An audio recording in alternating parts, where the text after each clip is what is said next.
হ্যাঁ বলছি ওই একজনের কথা বলেছিলেন তাহলে ওকে সোমবারে জয়েন করা আচ্ছা আর কাছে আমাদের অভিনব ব্যাপারটা কি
Dr. Deepak Kumar Sarkar, chairperson of the seminar, and other delegates from other colleges, research scholars, and our faculty members, other staff, and my dear students. There are some other respected guests, Mr. Suvam Pal, eminent international journalist, Taipei, and Professor Dr. Soma Bandhopadhyay, Honorable Vice-Chancellor, B.Ed. Ambedkar University, West Bengal, India. They will join us shortly on virtual mode on this one-day international seminar on Viksit Bharat 2047, the vision of transforming India's education system into a global benchmark based on AI. The principal objectives of this event is to focus on the need of the international seminar in the context of solutions of NEP 2020, which is going to be a great transformer in the realm of education. Swami Vivekananda observed that education is manifestation of perfection already in man, but this manifestation cannot sprout and remain dormant if there is no appropriate ambience. Every educational institution must offer the students scope and opportunity so that they can attain proper learning and have a holistic development in their personality. In traditional system, lots of method has been applied, but now time has come to think a change, because only then one can meet the challenge of transforming the world. In this respect, we must refer to the manifold utilities of the artificial intelligence. Intelligence is the most covered quality of a human brain, because all the essential intellectual abilities can be possible through intelligence. Now, artificial intelligence has added something more to it. It is accessible more promptly, more accurately, and with more interactive way. So, with the help of it, advancement of learning is possible in every sphere of knowledge. That is why application of AI is found in almost all the domains of human activities, since science, technology, humanity, literature, and commerce also. When it comes to the domain of the pursuit of learning, it has been more efficient and effective, because it can facilitate the learning of the students, which is the main objectives of our teacher training institute. So, we are eagerly awaiting to find out the ways and means how AI can transform India's education system into a global benchmark. Thank you everyone. Thank you all.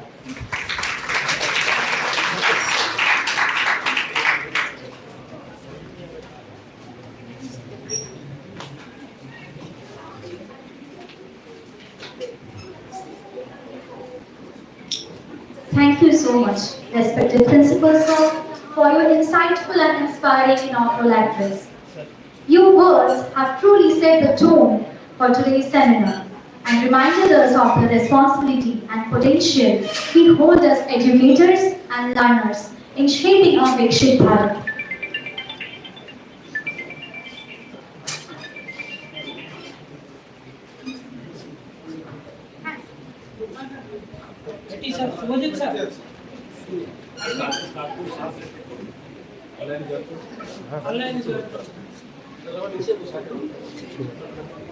Harsh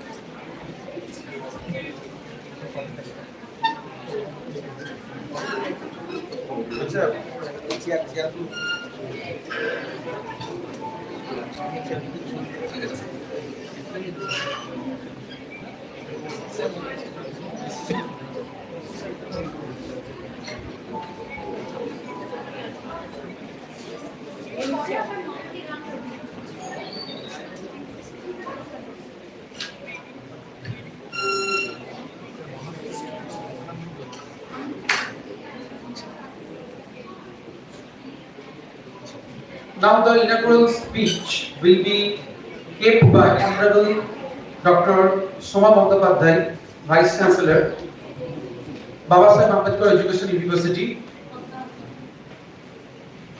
Professor Soma Bandhopadhyay is a distinguished academician, a renowned author, a celebrated translator, a polyglot, and an academic administrator with vast experience, having global connects. She is the proud recipient of various prestigious national awards, including the Sahitya Akademi Award, Meera Smriti Samman, Aparajita Best Educationist Award, Rajbhasha Gaurav Award, Bharat Gaurav Award, Best Academician Award, and many other such laurels. She holds the title of being the first woman registrar of Calcutta University and first woman director of Asia's first B School IIS WBL. She has edged her legacy as being the first woman to lead 3 prestigious government universities in West Bengal, namely Sanskrit University, Diamond Harbour Women's University, and Babasaheb Ambedkar Education University. Besides, she has authored 35 books in English, Hindi, and Bengali, and has translated 15 books to her credit, along with more than 200 research papers published in national and international journals of repute. She has delivered more than 350 inaugural addresses, keynote addresses, and chaired various sessions. She has also edited a multilingual dictionary published by the Bangla Academy. Ma'am is going to join us shortly in the virtual mode. She will be delivering the inaugural speech on our today's international seminar, Viksit Bharat 2047, the vision of transforming India's education system based on a global benchmark based on AI.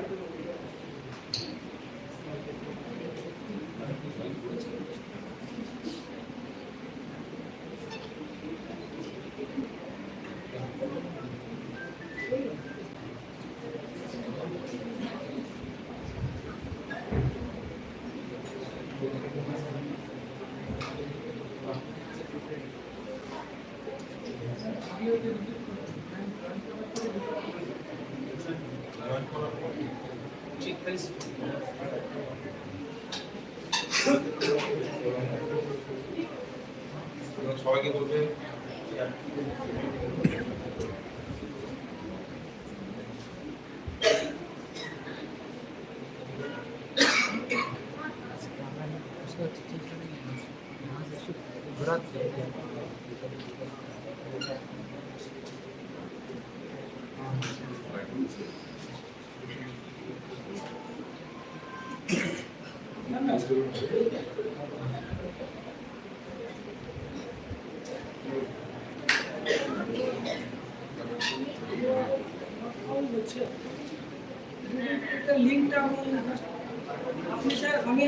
I request all the participants to kindly wait.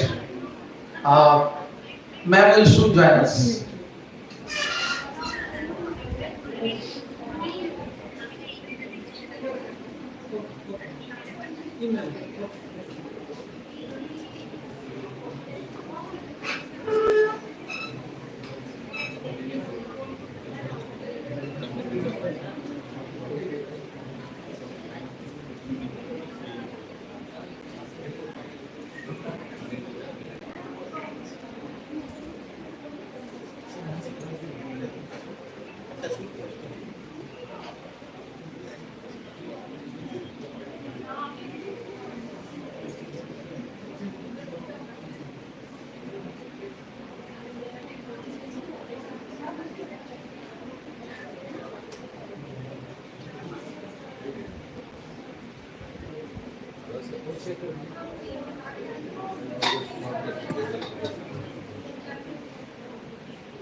কাজ করি তারপর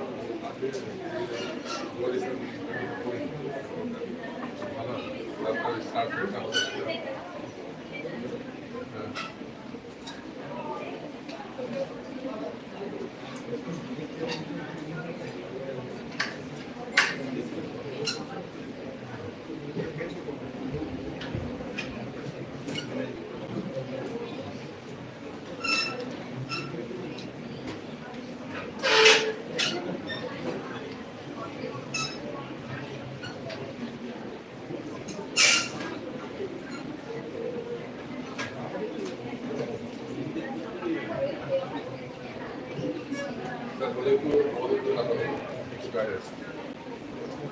I request the participants to kindly maintain silence.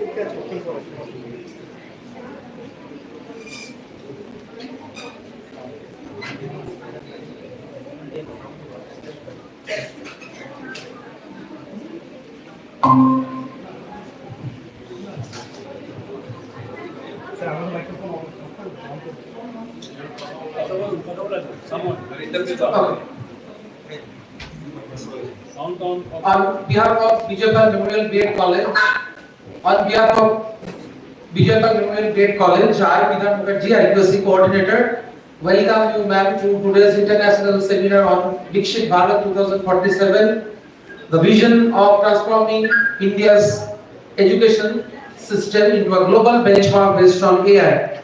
I, as an IQAC coordinator, also extend my gratitude, my sincere love and my pranam to you ma'am for joining us virtually, for gracing today's occasion with us. So ma'am is going to... Ma'am, am I audible? Ma'am, am I audible? Yes, ma'am. Am I audible? You are audible. You are audible. Okay. Am I visible? Can Yes, you ma'am. see me? Yes, ma'am, you are visible. Okay. Thank you. Okay, ma'am. So we have with us... Yes, ma'am. We have with us Professor Dr. Soma Bandhopadhyay, ma'am, Vice-Chancellor, Ambedkar Education University. We are going to have the inaugural speech by ma'am soon. Now I'd like to request ma'am to deliver the inaugural speech for our today's international seminar on Viksit Bharat 2047. Ma'am, over to you. Can you listen to me, ma'am? Thank you. Yes. Honorable President of the governing body of Bijoy Memorial B.Ed College, respected Principal Sir, Dr. Choudhury, IQAC Coordinator, Mr. Bhattacharyya and Dr. Chandan, Registrar of Nazrul University, Dr. Chandan Koner. I suppose he's there. Yes, ma'am. Members of the governing body of the college, Dr. Soma and his team from research, eminent resource persons, distinguished guests, members of my academic fraternity, non-teaching staff of the college, and my dear students. Very good morning to all of you.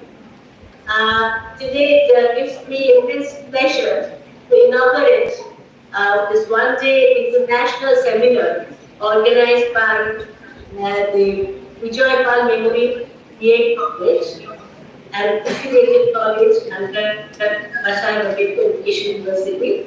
And I take this opportunity to congratulate the principal and his whole team, including the IQAC coordinator, Mr. Bhattacharyya, and Jayashree Maji, Madam, for zeroing on such a relevant topic as Viksit Bharat 2047. The vision of transforming India's education system into a global benchmark based on artificial intelligence. I really appreciate this initiative taken by the college to introduce such an important and relatively new topic like the vision of transforming India's educational system into a global benchmark based on artificial intelligence. The main aim of Viksit Bharat will be possible there. Now, here I would also like to appreciate the role of research lab, that is of Dr. Suvam and his team, to prize the colleges regarding research, the new research. So thanks to all of you. Now, what is this Viksit Bharat? It means we all know that Viksit Bharat developed and not actually developing. Now, Viksit Bharat 2047 is the government's vision to drive the mission of making India a completely developed nation by its 100th anniversary of independence in 2047.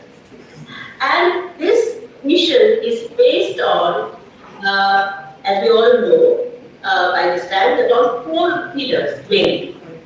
The Yuva, that is the youth, and the unprivileged one, the Mahilas, that is the women folk, and Annadata, that is the farmers. Now, this, the India's aspiration to become a developed nation by 2047 coincide with the centenary of the independence is rooted in the vision of this Viksit Bharat. Achieving this vision demands a robust educational system that can equip citizens to thrive in an increasingly globalized and technology-driven era. Here, education is the foundation of socio-economic growth, innovation, and sustainable development, making it a key drive for realizing this ambition. That is the Viksit Bharat 2047. Now, the education policy NEP 2020 marks a watershed moment in India's educational reform. It is designed to overhaul the education system to address contemporary challenges, of course, and align with the aspirations of a modern India. By emphasizing multidisciplinary learning, the policy aims to take the sellers of traditional education and foster a holistic approach that integrates arts, sciences, technology, and of course, the vocational skills.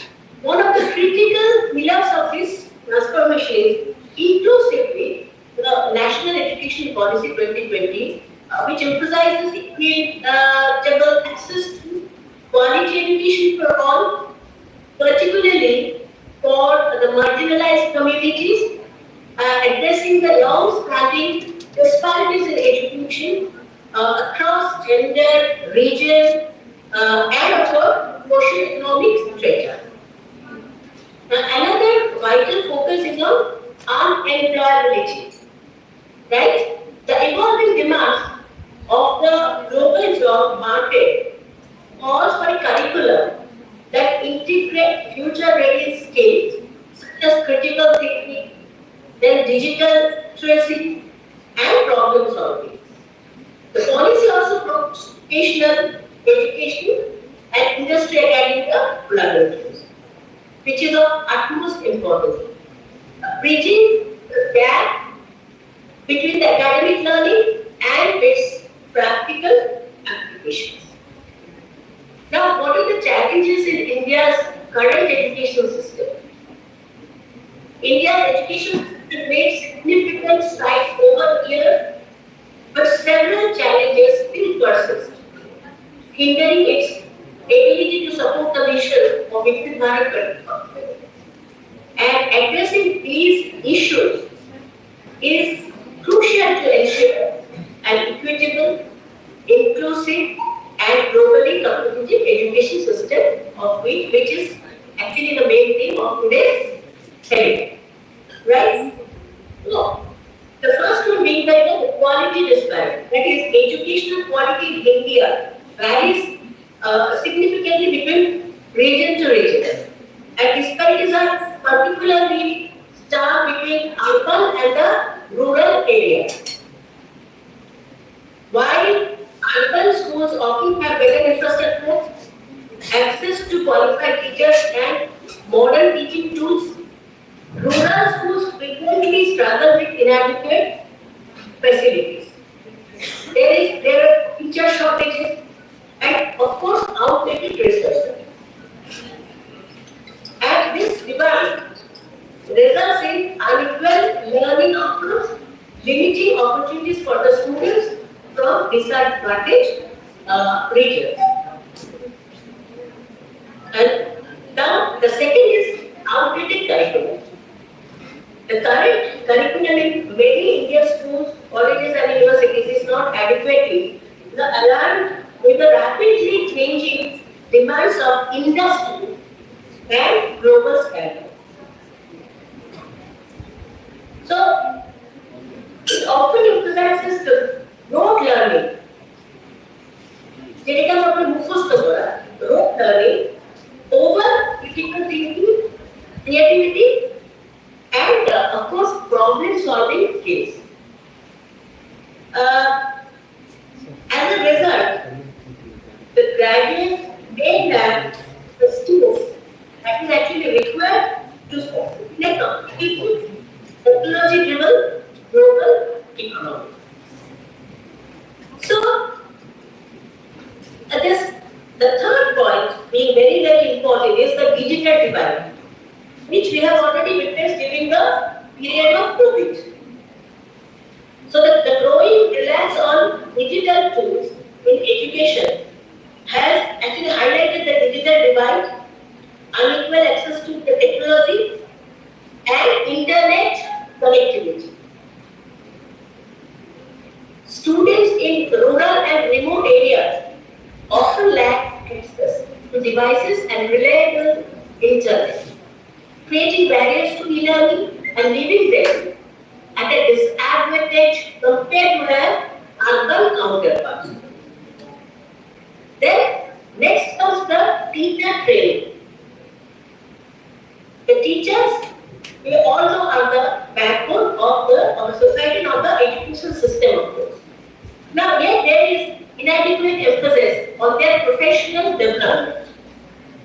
Many educators are not trained in modern pedagogical methods, including the use of digital tools, interactive learning techniques, and personalized teaching approaches. And this hampers the quality of education delivery and, of course, very important is that student engagement. And the last of all, dropout rates. High dropout rates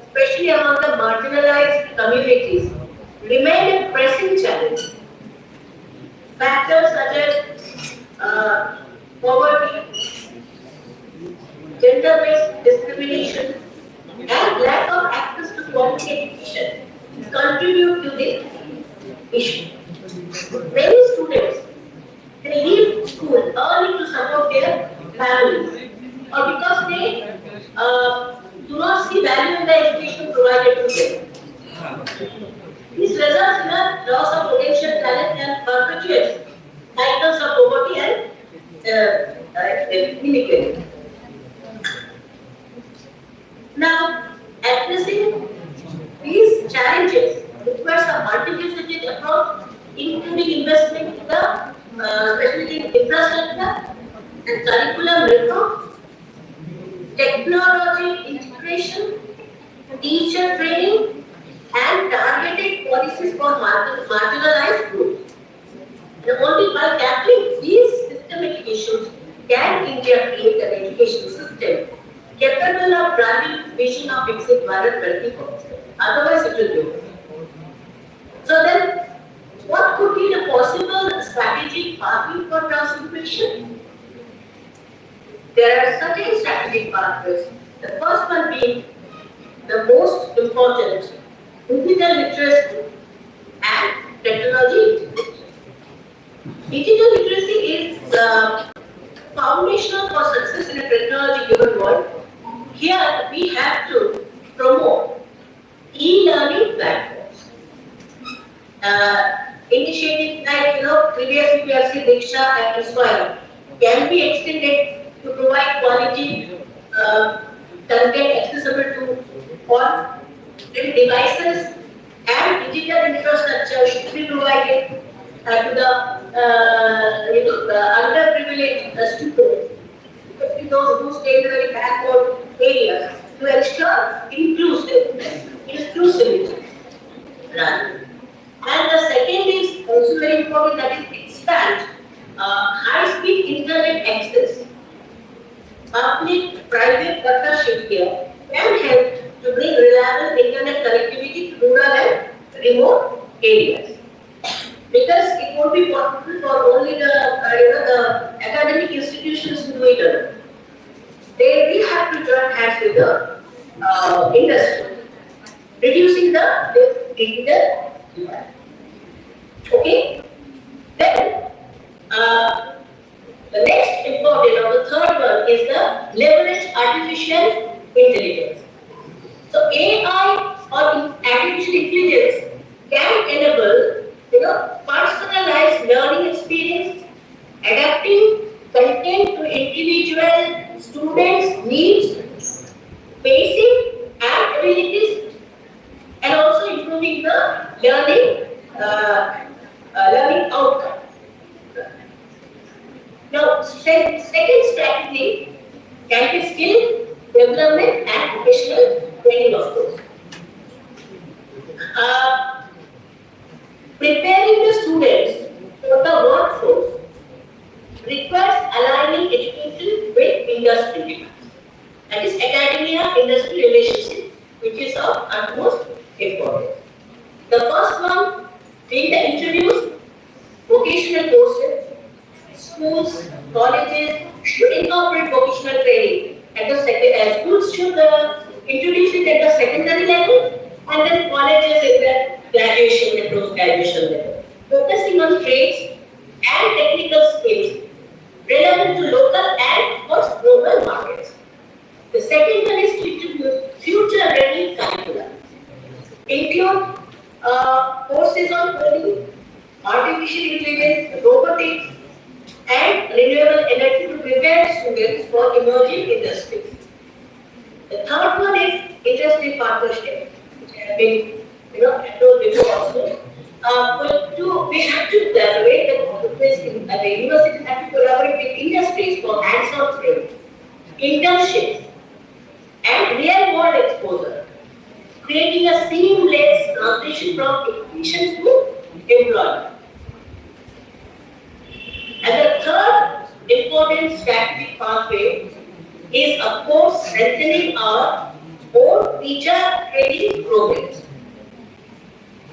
Teachers play a pivotal role in education quality, making their training very, very crucial in this field. Firstly, we need professional development. Regular training programs should focus on modern pedagogical techniques, technology use, and student engagement strategies. Then secondly, digital tools, use of digital tools and of course artificial intelligence. Tools like AI performance trackers will help monitor teacher effectiveness and tailor training programs to address that gap. Then, the core strategy is of course the inclusive education. Inclusivity ensures that no one is left behind in this journey towards a development. Everybody is to be involved, especially the less privileged and mentally and physically challenged ones. So we have to target here marginalized communities. Scholarship, local language educational materials and outreach programs should be prioritized to improve the access for this underprivileged group. I can give you a small example.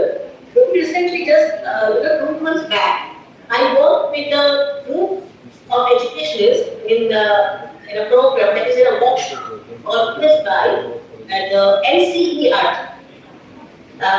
We have worked actually on preparing a guidebook for the teachers who will be teaching indigenous languages. So this was never done before. So what will happen? This kind of guidebooks will actually motivate the teachers to take classes in the indigenous languages, that is, those languages out of the list of those 22 languages. So then what will happen? The result will be, there will be less problems. So these kind of efforts will have to be taken. So we will have to target marginalized communities. Okay? And then next comes gender inclusive environments. Develop gender inclusive environments. And we have to address barriers to female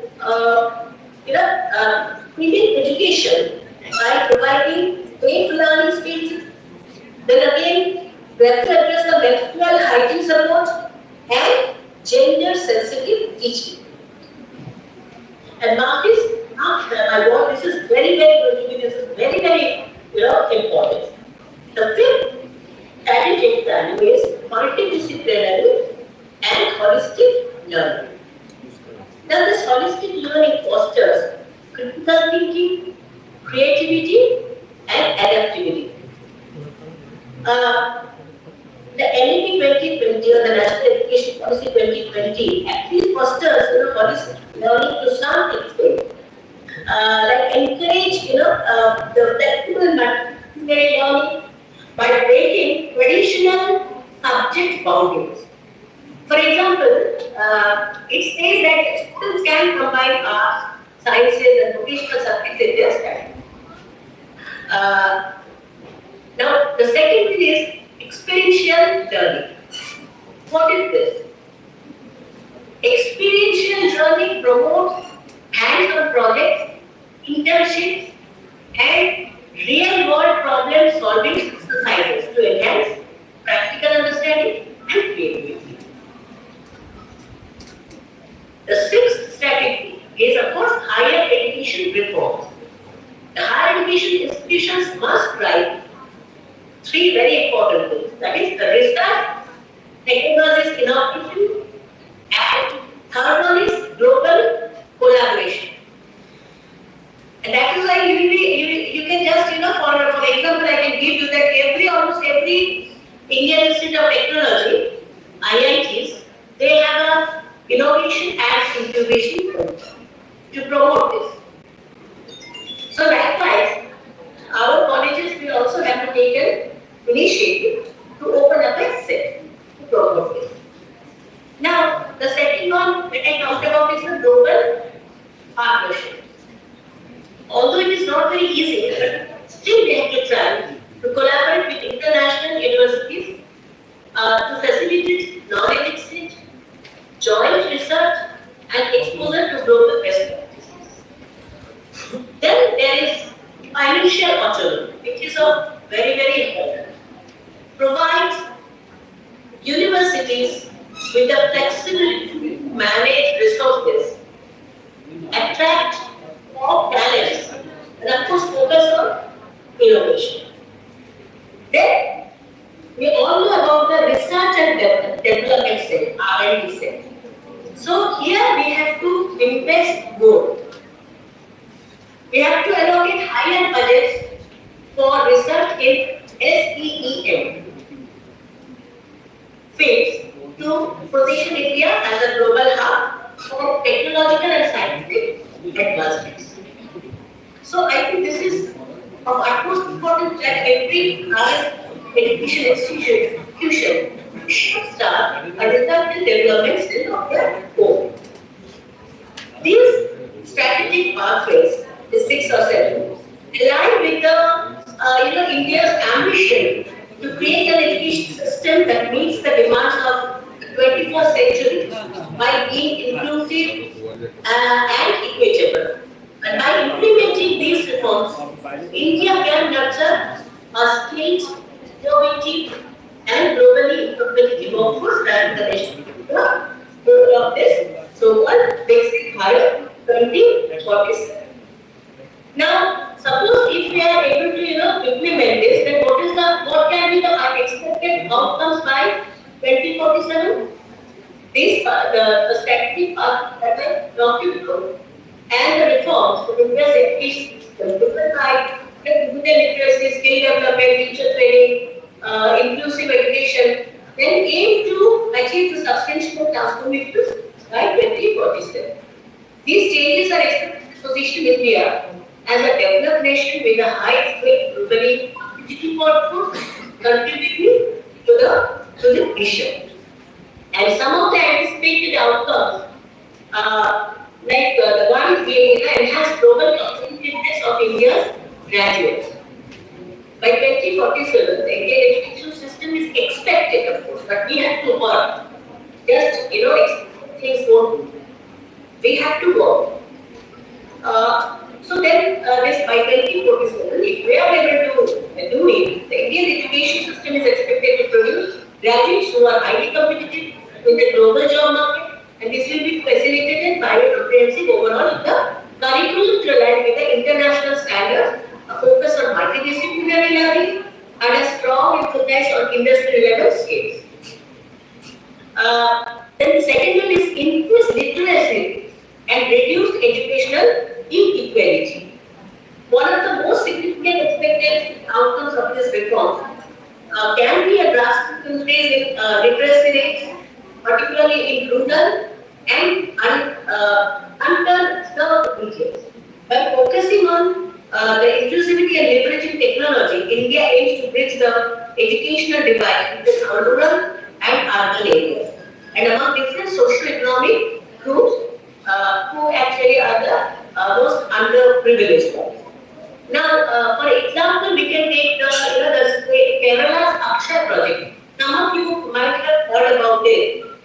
This Kerala's had introduced the Akshay project, which has successfully brought the digital literacy to the rural communities, and that can be scaled as a nationwide to ensure that every child, regardless of location, that is wherever they stay, has access to the quality education. And additionally, the implementation of the national education policy, which is focused on equitable education, can provide marginalized groups with the resources and opportunities to break the cycle of poverty. Special provisions for the female education, scholarship for economically disadvantaged students, and multilingual contents will further enhance approach to education, reducing inequality in both access and of course quality. And the third one is the higher employability and alignment with the global workforce demand. So by 2047, actually India's target is to be more aligned with the needs of the rapidly evolving global workforce. The emphasis on vocational education, hands-on training, and skill development will equip students obviously with practical knowledge and industry relevant skills. at a very high demand to today's world. Now, the introduction of the future ready skills, you have mentioned it in your brochure also, I was looking at that. So, this future ready skills, such as, what are they?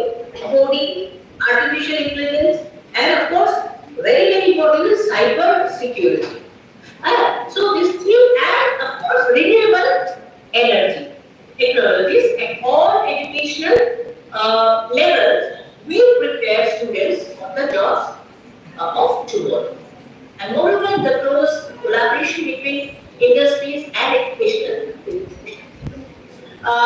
Again, there, if you take the example of Germany's dual education system, that ensures the graduates are work ready and meet the dynamic requirements of the global job market. As a result, the employment rate of Indian graduates is expected to increase significantly with a decrease in the skills gap, which currently exists in many sectors, rather many backward regions. So students will have the opportunity to participate in interview, apprenticeship, and of course live projects also. Giving them a direct understanding of the workplace where they are working and enhancing the employability.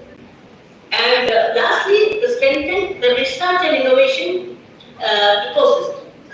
We have already talked about the research and development center and incubation center based toward the need of the hour.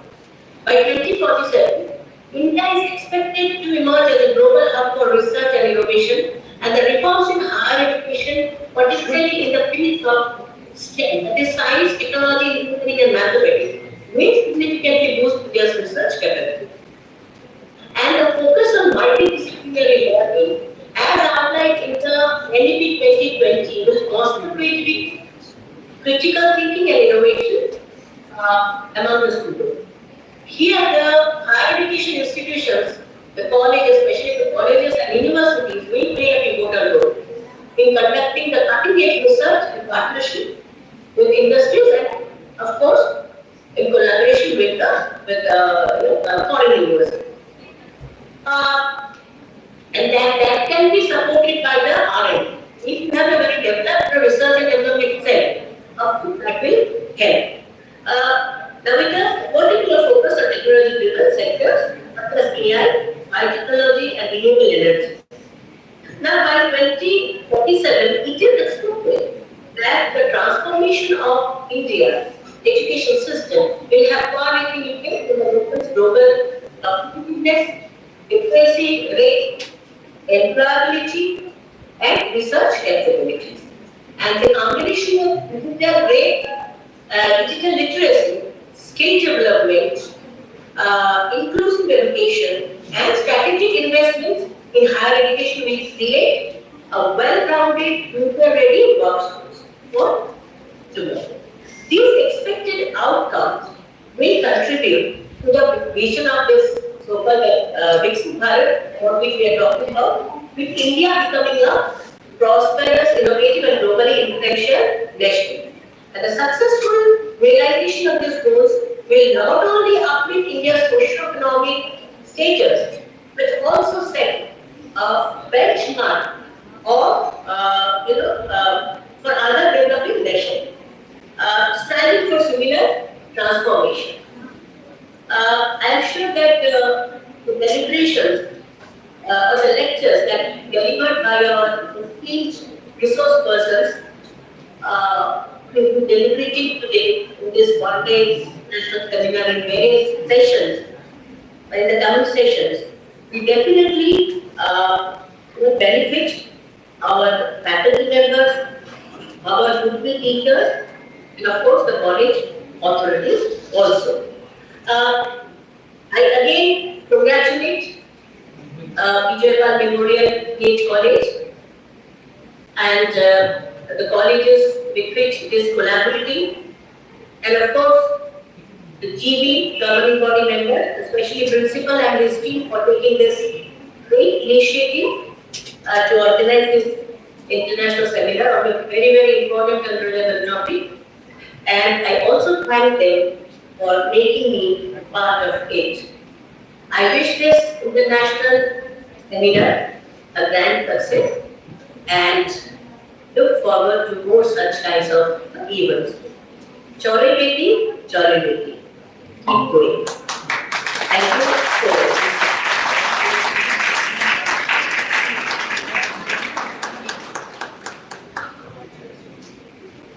Thank you so much, ma'am, for your inspiring words and for gracing the seminar with your presence.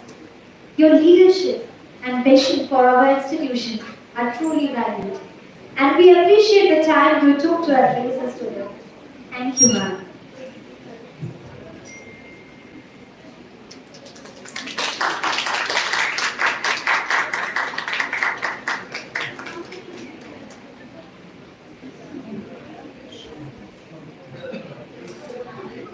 Proceeding next, now it's my honor to invite the chairperson of this international seminar, Dr. Deepak Kumar Sharma sir, also the former principal of Bijoy Memorial B.Ed College, to deliver the introductory speech. Please, sir.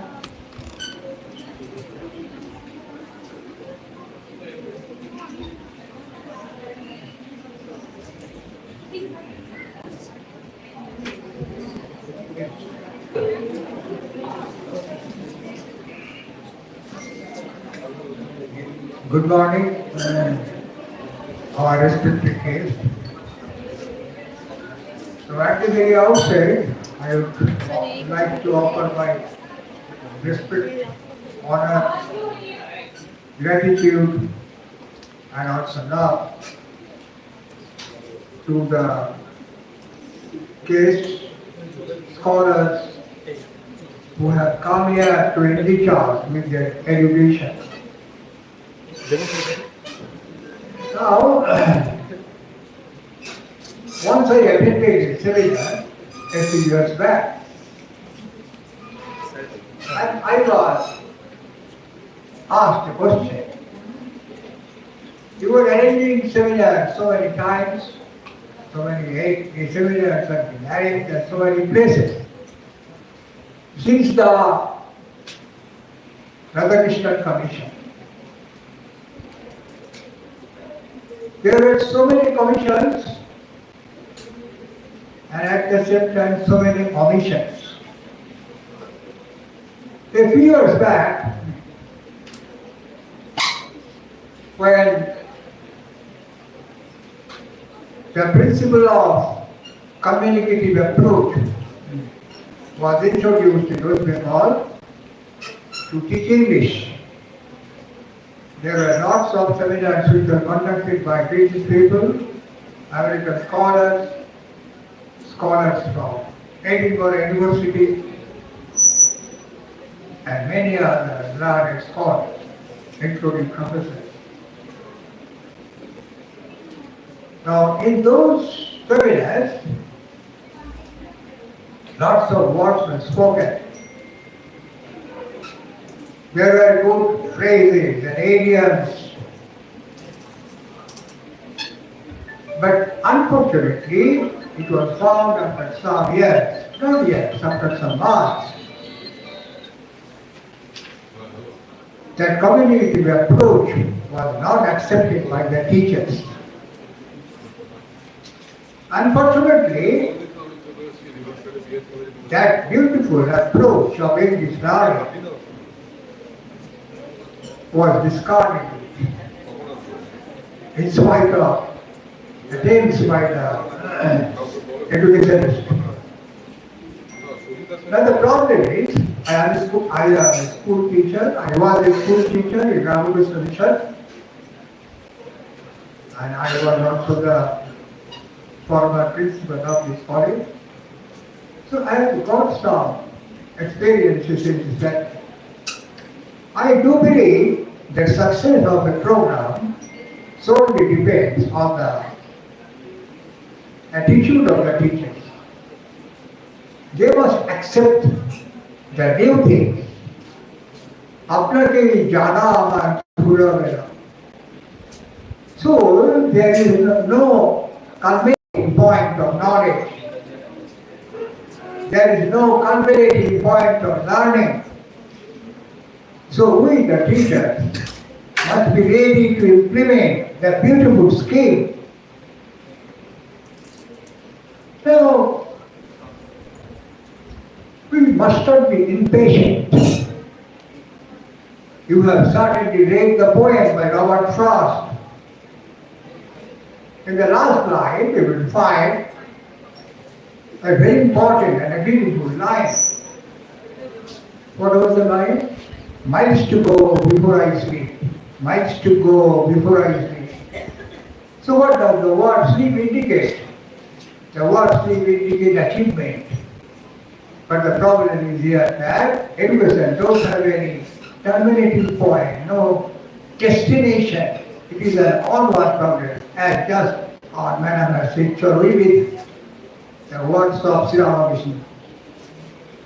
So we all know that expansion is life, and these type of seminars are arranged to expand ourselves, to expand our thoughts, our feelings, to expand our activities and attitude, to expand our dreams, to expand our desires, to expand our aims, to expand our aspiration, to expand our ambition, so that we can achieve something more in search of more, quest for knowledge.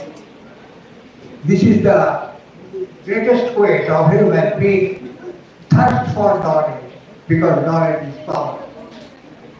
So I do believe, as a senior person, that we shall be successful. We shall overcome all the impediments or the obstacles, and we shall reach the domain where supremacy reigns. We do believe that Bharat Abar Jagad Savai Srishto Ashantav. Thank you very much.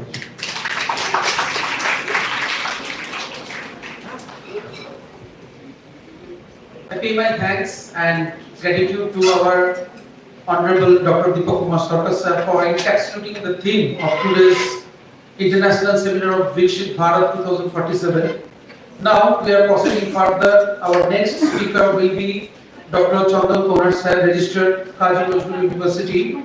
Sir has a huge amount of experiences, and sir also worked as an associate professor in the Department of Computer Science and Engineering in Dr. B.C. Roy Engineering College, Durgapur.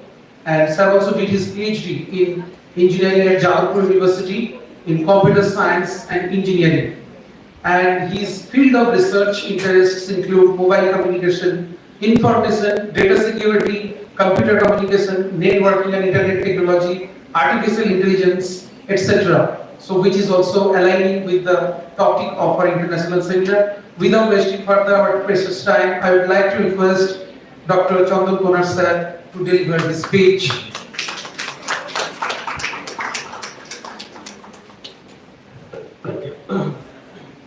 So, good morning to all the dignitaries on the dais and off the dais, and as well as all the participants here.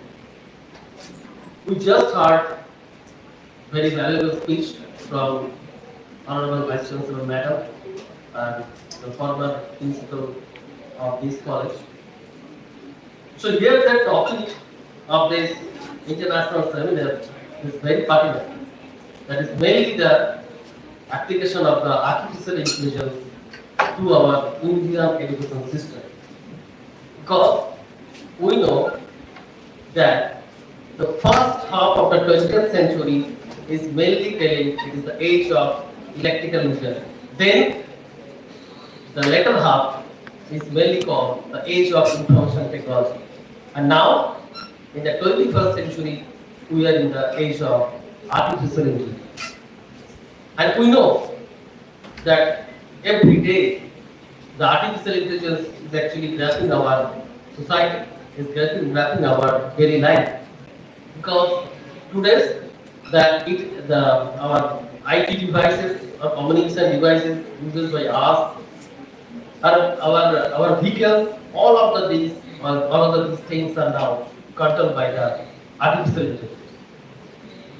So now, after after maybe 2020, after the COVID, now the use of the artificial intelligence, application of the artificial intelligence is increasing rapidly.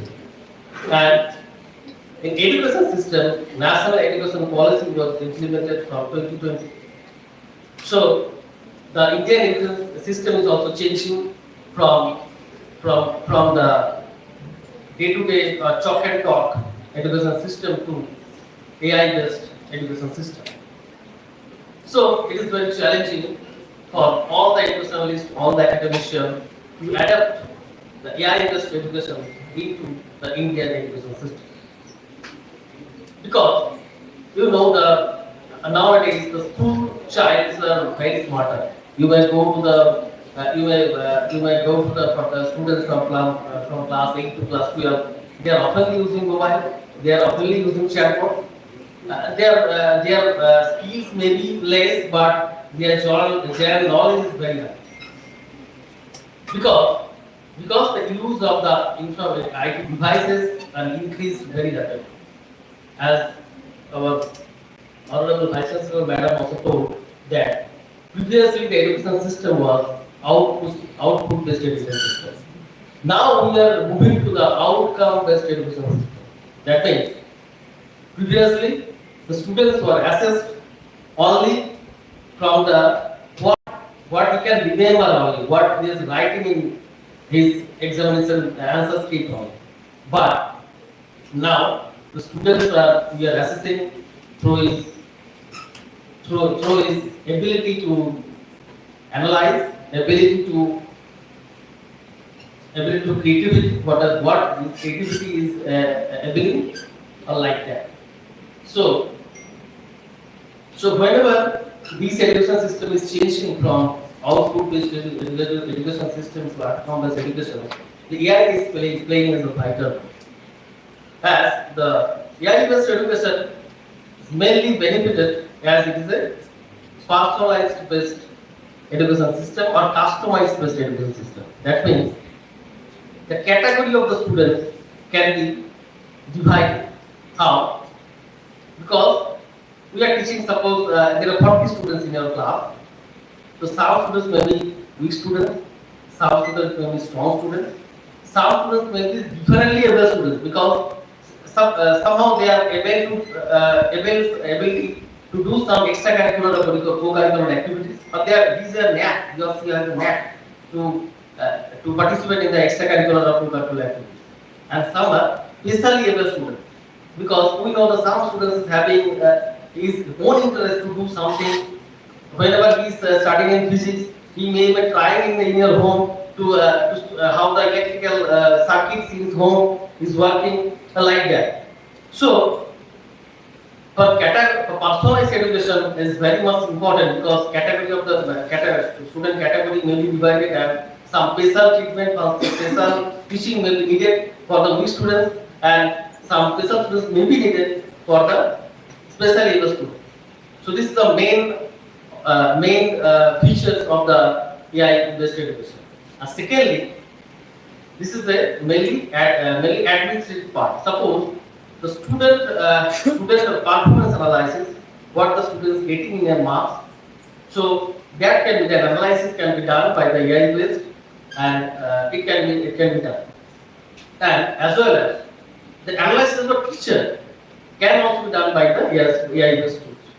So we know the 360-degree feedbacks can be taken for the teachers who are teaching to the class, and from these feedback, the analysis can be made. The teacher analysis can be made. So what are the pedagogies teaching teachers is maintaining in the class?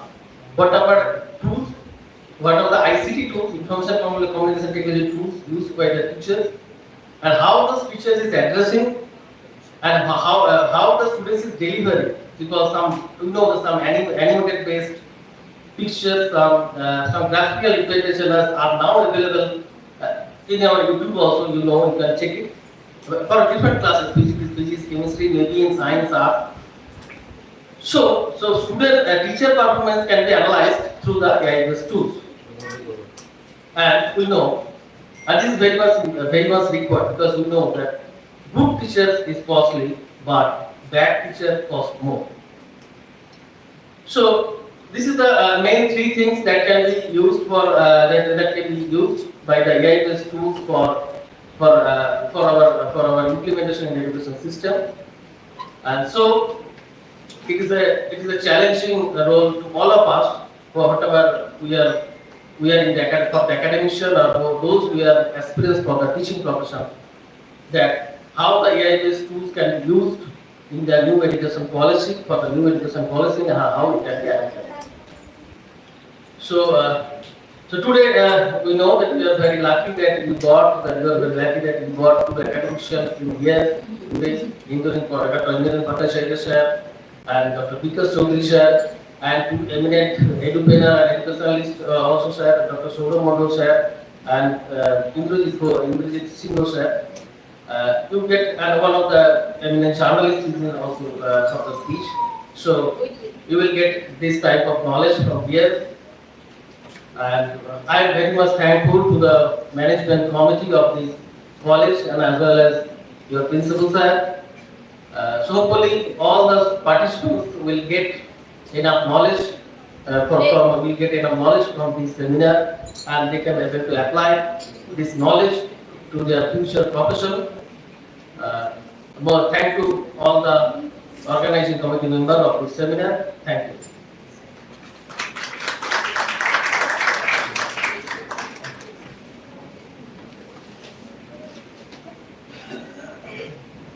Thank you, sir, for your valuable insights and enriching entries. Your thoughts have added great depth to today's discussions. Now, may I kindly call upon Mr. Indranil, Chief Operating Officer of Research NAC, to share his thoughts with us.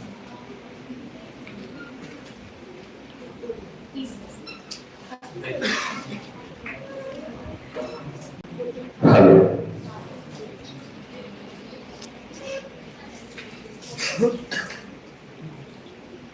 All my respected dignitaries, fellow colleagues, and all the pillar students. Can I say good morning at 12:10? Can I say good morning? So can you say loudly good morning? Oh, somebody was sleeping, na? I was jege. Good morning is always acceptable. Yeah, good morning is duto mane ache janen ki? Because morning is freshness. Morning is freshness. This is another reason. Good morning means good, more earning. Who wants to earn more? You can say always good morning. Means more earning. You are wishing him. Okay. Arekta jinish hote je sokal theke we are talking about a topic and the language.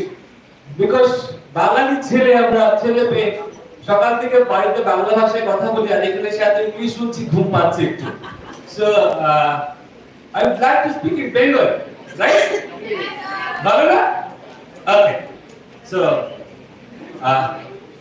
একটা জিনিস আজকে এখানে বলা দরকার খুব প্রয়োজন যেটা সেটা হচ্ছে যে এতক্ষণ ধরে আমরা শুনছিলাম সমস্ত স্পিকারদের কাছ থেকে ভাইস ডিসি ম্যাডাম অনেক কিছু বলছিলেন আমরা শুনছিলাম আমরা শিখছি বিকজ আজকে দিনে শেখার দিন বাট কেন why this international seminar কেউ জানেন আপনারা আজকে এই বিজয় পাল মেমোরিয়াল কলেজে B.Ed কলেজে আজকে ইন্টারন্যাশনাল সেমিনার অর্গানাইজ করছে RKMGEC জানা আছে কারণটা কি so all the students this is for your kind information যে আজকে দিনে দাঁড়িয়ে যেখানে আমরা ADP 2020 এর ডিসকাশন করছি যাকে আমরা ফলো করতে যাচ্ছি সেখানে দাঁড়িয়ে আজকে সমস্ত সেলফ ফিনান্স B.Ed কলেজ বা যে সমস্ত কলেজগুলো রয়েছে যারা নিজেদেরকে এক্সেল করতে চাইছে ফর দ্য ফিউচার এডুকেশন হিসেবে এবং আগামী দিনে এডুকেশনে সাস্টেইন করতে চাইছে সেই সমস্ত কলেজগুলোকে ন্যাকের আওতায় আসতে হবে অ্যাক্রিডিটেশন করাতে হবে this is the only one reason যেটার কারণে এই বিজয় পাল মেমোরিয়াল B.Ed কলেজ নিজেকে এক্সেল করতে চাইছে আর প্রুভ করতে চাইছে যে উই আর দ্য বেস্ট ঠিক সেই জন্য আগামী 2026 এ যে আমরা ন্যাকের অ্যাক্রিডিটেশনের জন্য অ্যাপ্লাই করতে যাচ্ছি this is the first step সেটার কারণে আজকের ইন্টারন্যাশনাল সেমিনার তো এই সেমিনারটাতে দুটো জিনিস আপনাদের কাছে খুব বলা দরকার সেটা হচ্ছে যে এন্টায়ার ওয়েস্ট বেঙ্গল জুড়ে আপনারা এখন দেখবেন একটা সেমিনার চলছে বিভিন্ন কলেজে, কিন্তু national seminar, state level seminar, but অনেকদিন পরে একটা ইন্টারন্যাশনাল সেমিনার করছে বিজয় মেমোরিয়াল কলেজ। তো thanks to the organising committee to think about this, and thanks to the research net to think about this. On behalf of research net by the community, I congratulate the ITC committee that we can also organize the international seminar. আর আজকে যে টপিকটা বিকশিত ভারত, সেটাই আমি বলবো না, কারণ সেটাকে বলার জন্য আমাদের অনেক এমিনেন্ট স্পিকার রয়েছেন, তারা ইনসাইটসটা বলবেন। আমি একটু জাস্ট উপরটা হাইলাইট করতে চাইছি।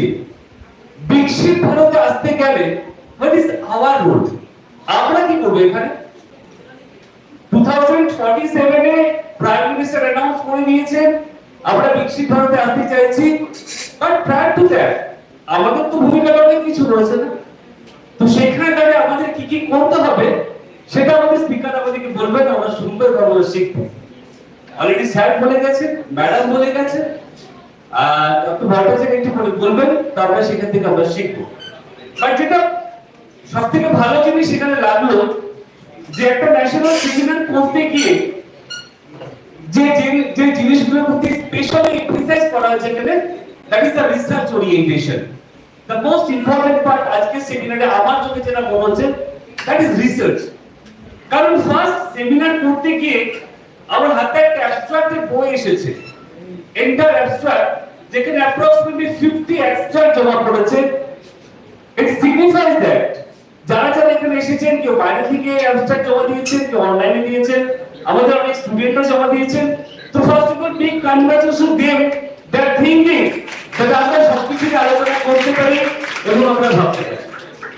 আরেকটা জিনিস হচ্ছে যে আর একটু পরে বা আমার স্পিচে পড়ে হতো one of the most memorable moments are going to be happen in this seminar hall, that Viksit Bharat Memorial College is going to launch another research book on behalf of that topic. The most important part, কারণ এই বইটা launch করার পিছনে একটা কারণ আছে, সেটা হচ্ছে যে আজকে যারা সেখানে এখানে এসেছেন বা যারা শুনছেন, একজন দুজন তিনজন চারজন বা পাঁচজন স্পিকার অনেক কিছু বলবেন, আমাদের আইকিউ লেভেল জানা কিছু করে ভুলে যাবে। বাড়ি ফিরবো, কেউ বন্ধুরা জিজ্ঞেস করলো এটা দারুণ হয়েছে সেমিনারটা, কালকে জিজ্ঞেস করলে কি ছিল বলতে ভুলে গেছি। তো এটাকে মনে রাখার জন্য একটা বই লঞ্চ করা হয়েছে, যে বইটাতে এই টপিকের উপরে 16 সাবথিম রয়েছে। এই 16টা সাবথিমে 16খানা রিসার্চ পেপার রয়েছে, which has been written by your faculty members and the professor, assistant professor and principal of this college. For them, a big congratulations. We have written, we have put their best effort to launch this book, and obviously thanks to the research net, research team of research net, we have helped them and collaborate them to launch this book. সে বইটা আমরা কিছুক্ষণ পরে launch করব। তো আজকের বিষয়ে অনেক কিছু আলোচনা হবে। This is the time to learning. এখানে ডায়লগ মারার বা বক্তৃতা দেওয়ার সময় এখানে নয়। আজকে আমরা সবাই একটু শেখার চেষ্টা করি, ওকে, যাতে আমরা আগামী দিনে এই বিকশিত ভারত নিয়ে আমাদের যে ভূমিকাটা রয়েছে সেটা যেন আমরা ইমপ্লিমেন্ট করতে পারি, সেটা নিয়ে আমাদের যে চিন্তা ভাবনা থাক।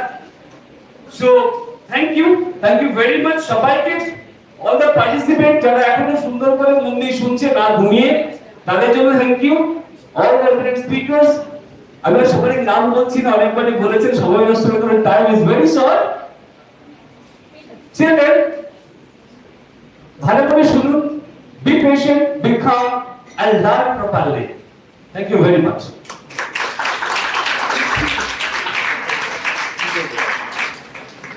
Thank you, sir, for your insights on today's international seminar.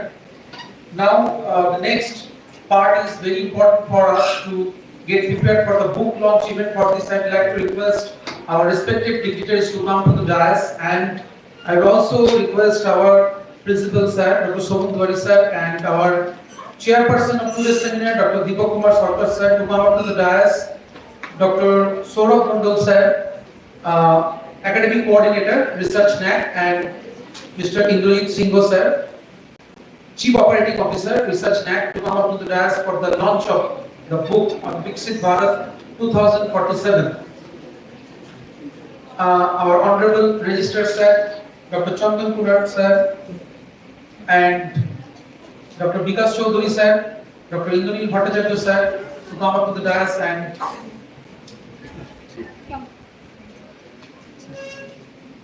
get part of the book launch event.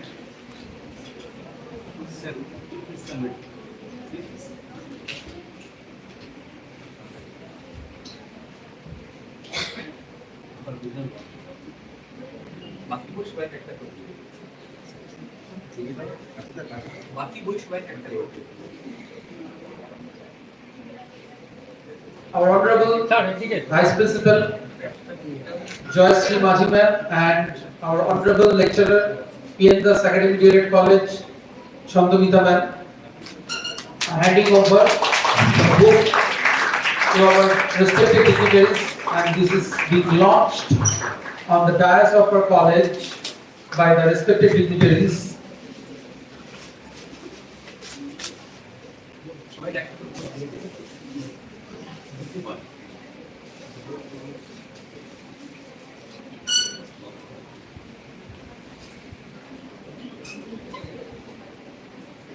The name of the book is Viksit Bharat 2047. Now, on the top of the book, there is a caption. I request all the participants to give a big round of applause for the book launch.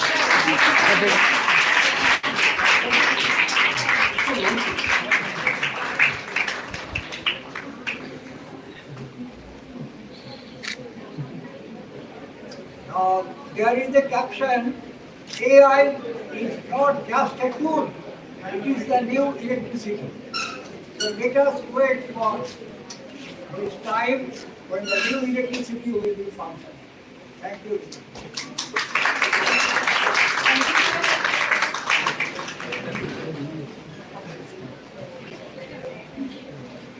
Now we are moving further to the next part.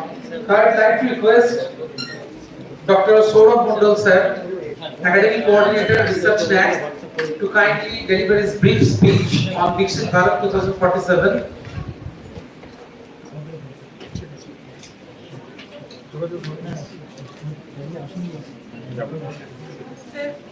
Last one is the Sir, ask him.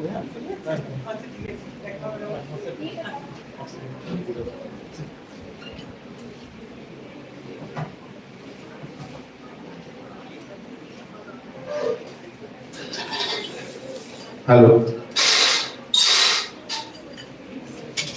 আমাদের next স্পিকারের time কত? 12:30. 12:30.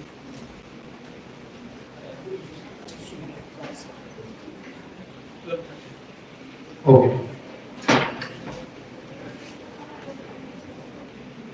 উপস্থিত প্রত্যেককে আজকের এই বিশেষ উদ্যোগে সাথী হওয়ার জন্য আমার অন্তরের অন্তঃস্থল থেকে সাধুবাদ জানাই। কলেজ অথরিটিকে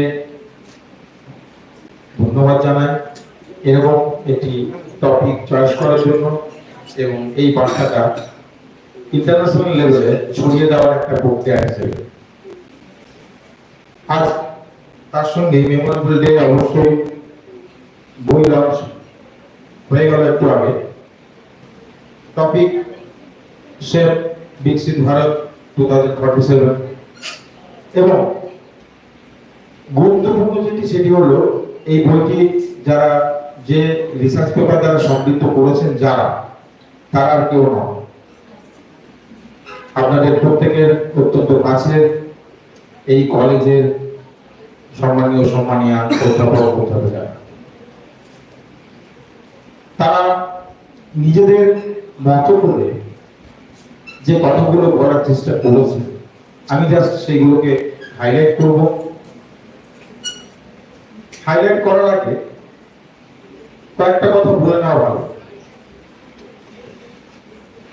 আজকে হয়তোবা আমরা এই কথাগুলো ভাবতে পারি যে আজ থেকে আমাদের কোন শিক্ষার্থীদের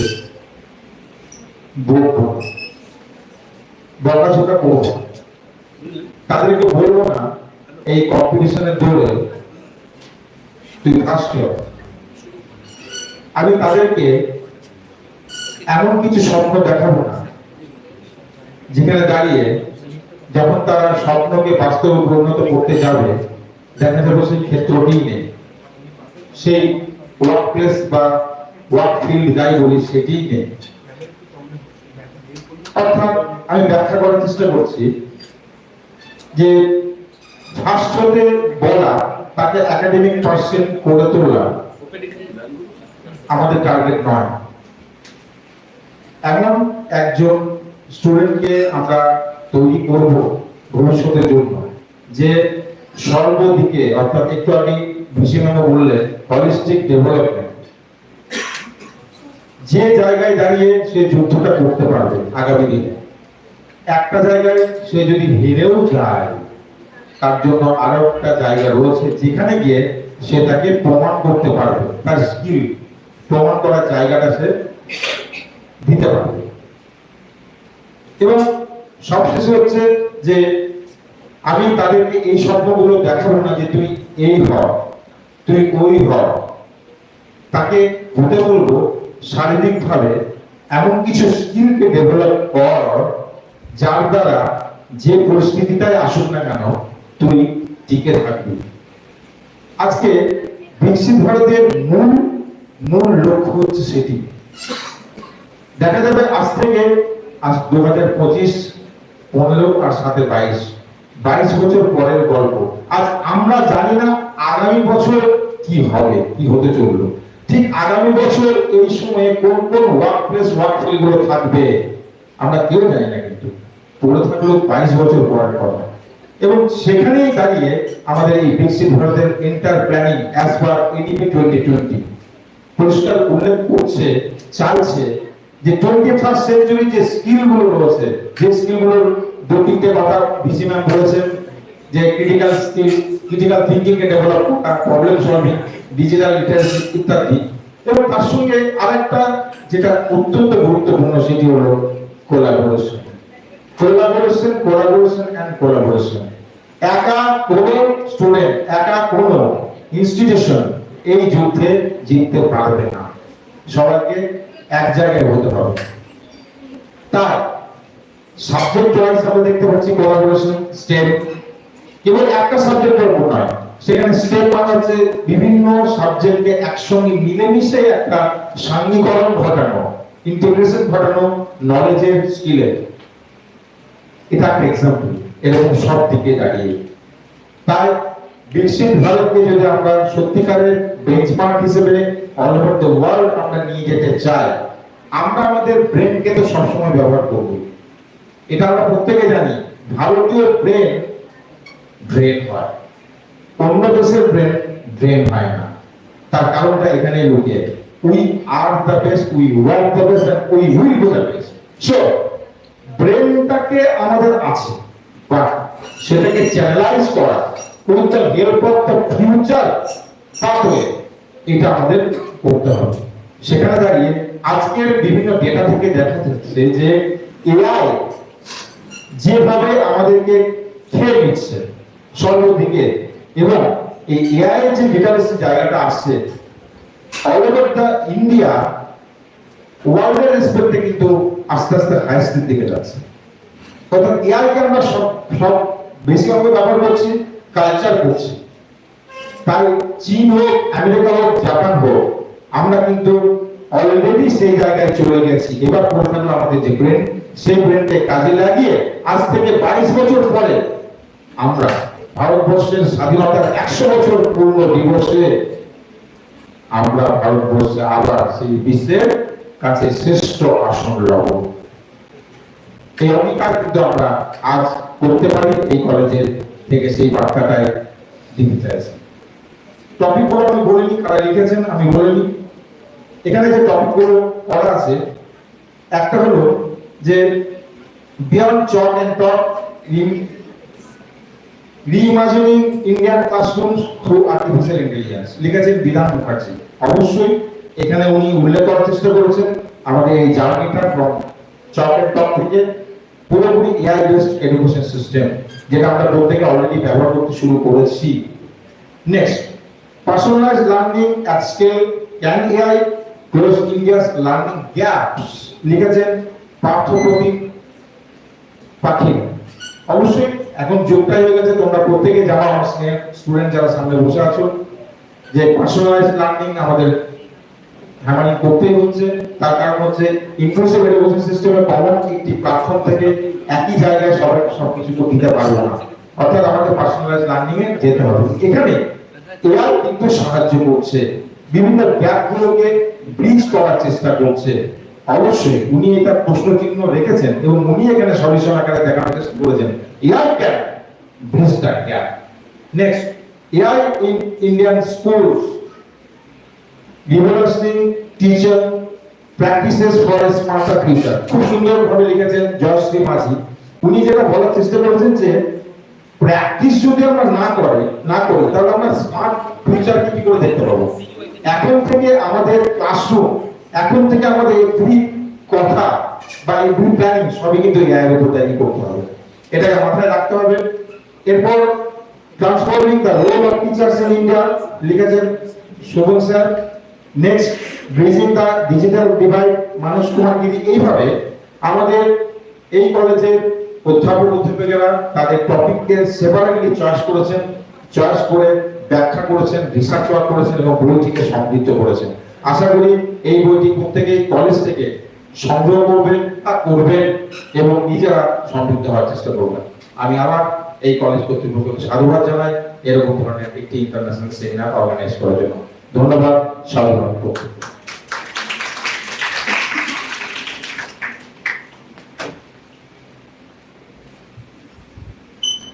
I pay thanks to Dr.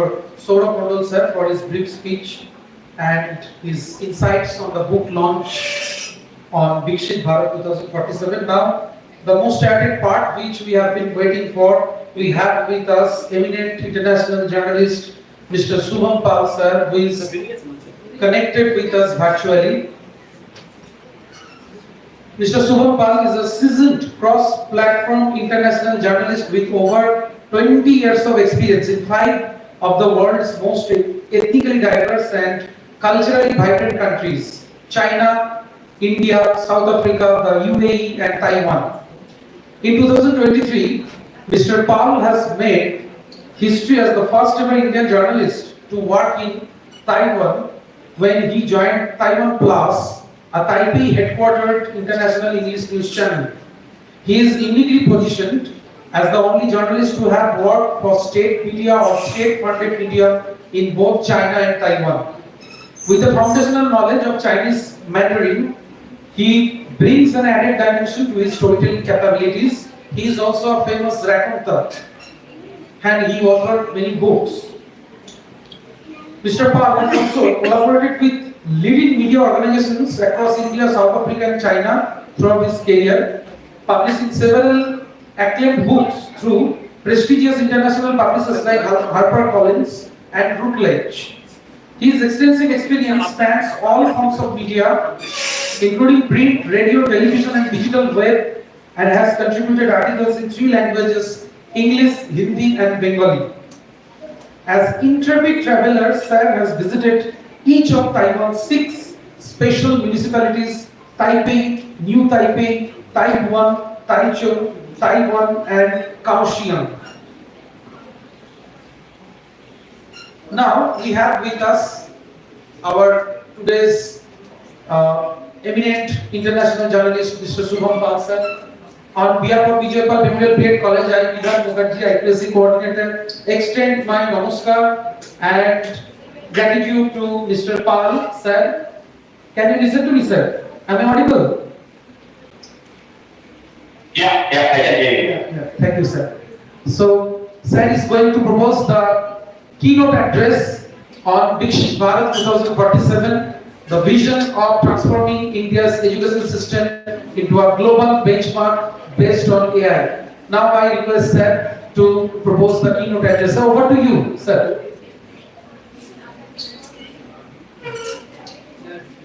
Thank you. Am I audible? Can you hear me? Yes, sir. We can hear you. You are audible. Okay, great. Thank you, sir. Thank you so much. And I can hear some echo. I mean, whatever I say, I can hear some echo from your end. But now it's fine. Now it's fine. Yeah. Okay. Yeah. Thank you so much. Thank you so much, all of you, for inviting me and being here. And some of the because I'll speak in both languages, English and Bengali. I hope that works for you. Yes, sir. Yes, sir. Yes, sir.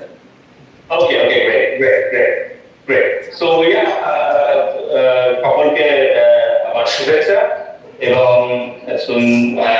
I'd like to say that like it's a great opportunity for me to be present here and talk about something. And before I begin, I must tell you, I'm not a subject matter expert. I'm not a AI scientist, or although I did my graduation and post-graduation in chemistry. I have got some STEM or science experience, but I've been working as a journalist. And from journalistic perspective and working in 5 different countries, I can share certain things about how AI can transform. And what I'm going to tell you is about my personal experience, which I would say something to do with my profession as well. As a journalist, also like AI is one of the, I think people are scared of how, especially the journalists, most of the journalists, they are scared that AI will take away all the jobs in the coming days, because AI can write articles, AI can make film, AI can make documentaries, AI can make videos, and already we have seen in several Indian news channels, there are AI anchors. They're completely, AI-generated anchors who are reading out the bulletin. So the future, sometimes people say that, oh, it's not bright, it's going to be doomed. But I beg to differ with those people. And I believe AI is a great vehicle for all of us. From all streams. So I would like to start with the thought of my thought about how AI can be used. And I just beg your pardon, I was in a garden and I have to do it because I was in an event. So I have to rush to a nearby garden, and from there I am just doing it from Taipei. I'm not doing it from my home. So AI, as I see, AI is a great tool, and the word artificial intelligence. So it's intelligent, intelligence is there, but it's artificial because it's not organic, it's not human. So I believe artificial means somebody creates it, somebody controls it. So that controlling power, the control button, is with all of us, whoever is dealing with AI. So I think that's the reason, first and foremost, I would like to tell all of you that I don't see AI as a competitor, an adversary, or a challenge. I rather see AI as a great vehicle. Like, I can give you examples. So earlier days we used to travel on foot, and then we have got a bicycle, and then all sorts of wheels, and then eventually nowadays we are having bullet trains, which I can travel by in Taiwan, I live in China also, in Japan also. So আমাদেরকে AI কে ভয় পেলে চলবে না। We should use AI as a weapon, as a vehicle, as a launch vehicle, so to build modern India in 2047, Viksit Bharat, which I think it's highly possible. I think AI is a great tool for us, and Taiwan is one of the countries where AI, they are putting a lot of emphasis on AI, a lot of focus on AI, and as you know that I think 70% of chips, semiconductor, are manufactured here in Taiwan. It's a global volume, I can tell you. পুরো পৃথিবীতে যা chip তৈরি হয় তার 70% তাইওয়ানে তৈরি হয়, এবং পৃথিবীর সবচেয়ে বড় chip manufacturing company TSMC, Taiwan Semiconductor Manufacturing Company. সেই TSMC এই তাইওয়ানে রয়েছে, and also I know most of you know about it, but there is a difference between China and Taiwan. People often get confused. So China is the People's Republic of China, which we see Beijing as the capital. আমি ওখানেও কাজ করেছি. So China is ruled by their Communist Party, so it's China, and Taiwan is a separate independent country. United country.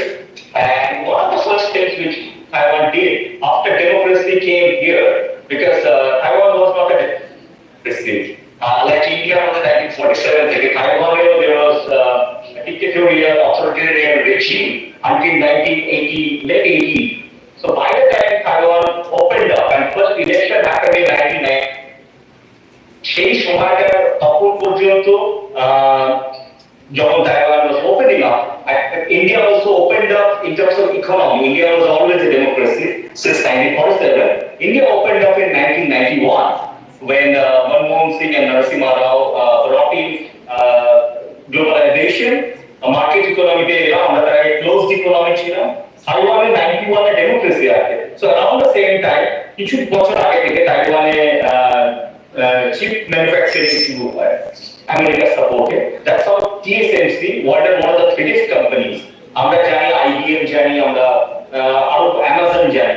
But I think TSMC সবাই অতটা আমরা খোঁজ রাখি না, কারণ ফাইল থাকে। But 70% চিপস Taiwan তৈরি হয়, TSMC বানায়। আর যত সবচেয়ে মানে 2 ন্যানোমিটার 3 ন্যানোমিটার যে চিপগুলো আছে সবচেয়ে হাই এন্ড অ্যাডভান্স, সেগুলো কিন্তু এখানেই বানানো হয়, Taiwan TSMC বানায়। তো সেই পার্সপেক্টিভে চিপের সঙ্গে এআই এখন অনেক ভাবে জড়িত। আমরা যে ট্যাবলেট সেমিকন্ডাক্টর এখানে ম্যানুফ্যাকচার করে না একটা কোম্পানি, ফাউন্ড্রি লাগে না, ইন্ডিয়া সেখানে চিপ ডিজাইনিং যেটা, সেখানে ইন্ডিয়া কিন্তু এই মুহূর্তে 20% of chip designers in the world come from India. তো এটা কিন্তু আমাদের একটা বড় অ্যাচিভমেন্ট। সেইগুলোকে নিয়ে আমাদের এআই কে এগিয়ে নিয়ে যেতে হবে। We have to create a new ecosystem where AI will be the backbone of our future, be it economy, be it politics even. Like, AI can, this is a NATO professor from the United States who uses AI to define, to differentiate different data regarding elections. US ইলেকশনে তিনি presentation দিয়েছেন, কোন age গ্রুপে কিভাবে voting pattern, সবকিছু AI কিন্তু হচ্ছে। এখন ইন্ডিয়া তো we know that we are a democracy, we have a very solid democratic backbone plus foundation.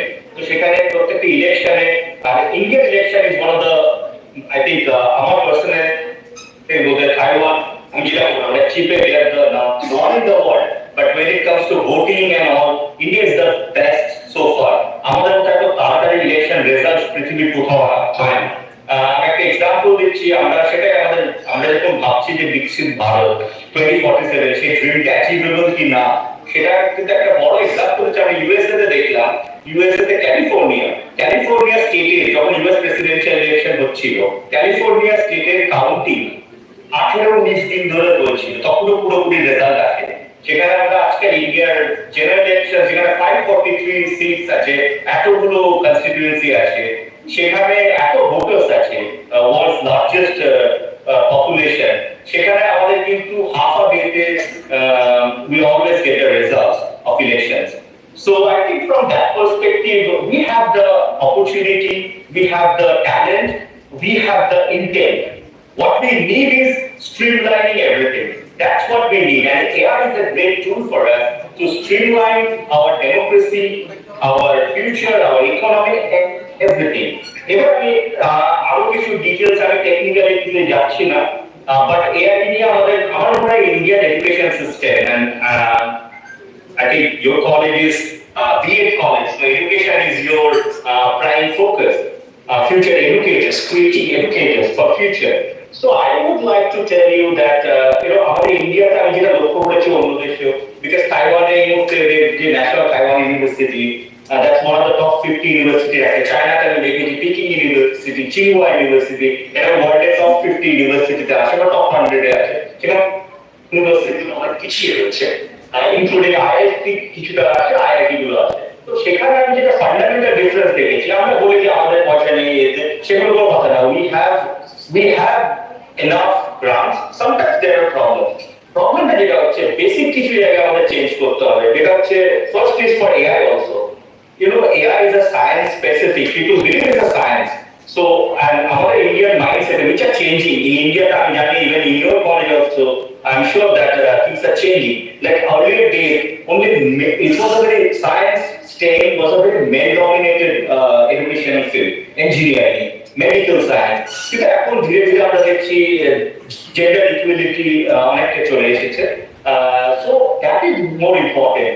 যে আমাদের ছোটবেলা থেকে স্কুল থেকে when we are incorporating AI, we have to make everyone believe AI is not that earlier days boys would play games and girls are into, you know, football, software. So এই একটা যে mindset ওটাকে আমাদের change করতে হবে আর সেটা educator করে স্কুলে যখন আমরা একটা জেন্ডার neutral education policy করি আর এখন আমি একটা give you an example in my school in Shantiniketan, a great place. Rabindranath Tagore founded the school Shantiniketan, Bandhopadhyay, with a great vision. But what we saw at that time, that class 10A, there was a subject called core subject called home science, and that was meant for only girls. Boys were not allowed. ছেলেরা আমাদের allowed ছিল না কিন্তু আমি পরে যখন ওয়ার্ল্ডে ঘুরছি আমি দেখছি যে most well-known chefs are all male chefs. ওখানে রান্না এসব শেখাতো তো আমাদের ধারণা ছিল যে ওখানে স্কুলের ধারণা ছিল যে ছেলেরা রান্না কেন করবে মেয়েরা শুধু রান্না করবে সো মেয়েদের জন্য ওটা অ্যালাউড ছিল মেয়ে ঘর গোছানো উল বোনা অ্যালাউড বাট এখনকার সোসাইটিতে আমরা যদি দেখি আপনি পৃথিবীর যে কোনো পৃথিবীতে আমাদের কলকাতার রেস্টুরেন্টের টপ শেফ যারা আছে বড় বড় 5 স্টার হোটেল সবাই ছেলে সো এই যে ব্যাপারটা একটা সব ফিল্ডে আনতে হবে সো এটা ইজ আমাদের ইন্ডিয়ার ওটা কিন্তু সবচেয়ে বড় দরকার because AI should be encouraged among women to learn এটা একটা খুব বড় দরকার আমি দেখি আজকাল যতজন ইঞ্জিনিয়ারিং কলেজে এবং সায়েন্সে একটা ডিপার্টমেন্টে আমার ক্লাসে there were 25 boys and 3 girls in chemistry এখন things are changing I see a lot of engineers and doctors তো এইটা একটা আমাদের AI যখন আমরা করতে যাচ্ছি AI কে আমাদের ইনক্লুসিভ করতে হবে জেন্ডার ইনক্লুসিভ করতে হবে that is what I believe secondly gender inclusive is one part second is I would say এটা আমাদের আগে ধারণা ছিল যে বড় শহরে বড় জায়গার ছেলেরা তারা শিক্ষিত they are more with advanced technology তারা টেকনোলজিটা ভালো বোঝে গ্রামের দিকে মানুষ বোঝে না the people in the village they don't have any idea about technology and all this thing এটা একটা বিশাল বড় আমাদের আমি বলবো যে ফুল আন্তঃধারণা আমি আমার মনে হয় কিছুদিন আগেও লোকে বলছি যে ডিজিটালাইজেশন এগুলো হচ্ছে ইন্ডিয়াতে এইখানে গ্রামের দিকে এই লোকে কি আর বোঝে ফোন করে যদি really understand the technology and it's so advance সেই যে মানে স্নবিশনেস যেটা সেটাকে আমাদের কাটাতে হবে because you know from a personal experience আমি দেখি of you know এখন গ্রামের দিকে even Bengal Bihar Jharkhand remotest of the remotest places সেখান থেকে ইউটিউব ইনফ্লুয়েন্সার আসে they make amazing reels videos why how because education আমি মেট্রোতে ছোলে আমি যে বেশি টেকনোলজি সায়েন্স বুঝি না because at the end of the day as I said is artificial intelligence is secondary primary is intelligence and intelligence doesn't have to do anything with the money you get the income you have it's just your brain and it's a learning experience so if you give somebody in a village in a remotest corner of India they will get it because আমার মনে আছে I think a few years ago I saw some videos of rural women they are operating drones to spray fertilizer or whatever on the field so I think technology and AI so AI when we talk about AI we have to make it inclusive one is gender inclusive second is economic group inclusive be it in the metro or in a rural village people have to be given equal opportunity that is more important কারণ আমার মনে হয় যে IIT তে বসে একজন যে programming coding করছে আই এম শিওর আমার সেম রিসোর্সেস যদি আমরা not same resources maybe IIT ল্যাবে তাদের অনেক গ্রান্ট আছে অনেক ফান্ডিং পাচ্ছে and lot of cooperations collaborations with foreign universities but when you do programming for AI also algorithm and all so you need a brain you need mathematics you philosophy also তো এখানে আমি একটু পরে বলছি এই যখন আমরা করি so we a person sitting in a village, if he gets the basic infrastructure and support is more important. So collectively, that person can create an AI ecosystem on its own. So সেইটা আমাদের প্রচন্ড দরকার, কারণ আমি এটা মনে করি যে এই digital India what we see, I can tell you all of you that I have been traveling. I traveled to nearly 50-60 countries, and recently also I traveled to 10 countries. Last week I came back from Europe. I feel right now, personal experience, if anybody wants to challenge, can challenge me, but I can give you the examples. India has got the biggest and most convenient and most on digital economy in the world. India's digital payment system has a gateway, has a UPI, BIM. That's the best in the world at present. You'll ask me why not Japan? Japan, they're still a card or cash driven society. Taiwan, which manufactures 70% of the microchips and chips. So they are also lagging behind. In Taiwan, I to carry cash a lot of times, credit card or debit card. But in India, every time I visit, even paying like I'm from Bolpur, Chandan, I have seen on the way to Bandhopadhyay, roadside at a low, at a table bed, at a plus near charge, and he has got a Paytm or UPI code, and I could pay him, and he encourages people to pay him by Paytm, not by cash, because he knows that counting cash and keeping it is a bit problematic. That's what I'm saying. So India's digital penetration has gone into that level, whereas in China is also great. Everywhere there is online payment. But why I say India is the best is because India has got one platform that is UPI, and UPI is like whether you have Google Pay, whether you have WhatsApp Pay, whether you have ATM, whether you have Bharat Pay and all. You can all you need to do is just scan the QR code, UPI code, and give the UPI code or ID. The transaction happens, irrespective of whether you are using GPay or Paytm or something else. But in Canada, that doesn't happen. This portability doesn't happen. So they have the main two payment app, like ours, Paytm or other payment, Google Pay and GPay and all. So they have one is called WeChat Pay, and the other one is Alibaba, the famous company started by Mark. So Alipay, if you have Alipay, you have money in Alipay, you can't transfer it to WeChat Pay or WePay, Weixin they call it. But in India, you can do it. Multi-platform transaction, you can do it because you have one backbone, which is the UPI. So, but in China, it's not there. In Japan, it's not there. Korea is one of the fastest internet in the world. They don't have. And now coming back to my recent experience, you asked me which are the countries with fastest internet. I will consider, you won't believe, for me, the fastest internet as per my personal experience, one of the fastest internet is, Japan has got fastest, Singapore, Korea, and India, and Philippines. And the slowest internet I have ever seen in my life in Switzerland. I was there 2 weeks ago when Mr. Saurabh Mandal was contacting me. He's my senior from my university. He was trying to reach out to me for this event. I was traveling at the time, and Switzerland, Germany, they have got the worst internet speed. Trust me, if you go there, then you will realize. Even in India, like US, I can give you that the same. We talk about the US is the biggest economy and all. In New York, I think any of you can check it. In New York subway, New York Metro, if you go from one station to another, your phone doesn't have internet. It comes that SOS messaging signal where you don't have a signal, phone, mobile tower, you don't have internet. Only the SOS emergency call, that button comes, that clicks. So in New York, MRT, underground at Manhattan, which is the world's most expensive, biggest businesses are all there.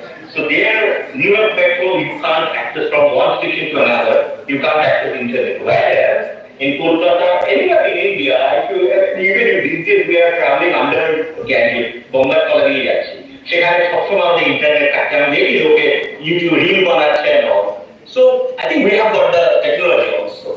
All we need is certain streamlining. As I said, one is gender inclusivity, that's more important. We have to encourage more women to balance it out.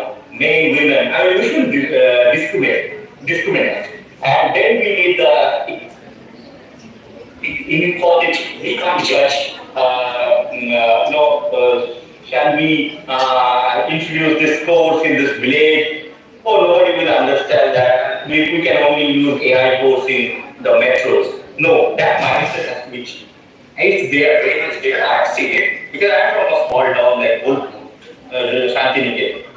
So we have to be very inclusive. So as future educators and current educators, because I can see a lot of subject matter experts, a lot of educators who are much more, I would say, like they're more well versed with the technology, with the subject matters, and they're more erudite. But all I'm doing is I'm trying to share my experience, which I've seen. You can call me a fence sitter. I can give you an example. When you see a chess match, two people are playing chess. I'm sure that most of you think, oh, I know this guy is not playing that particular they're not playing that pawn or the king or the bishop.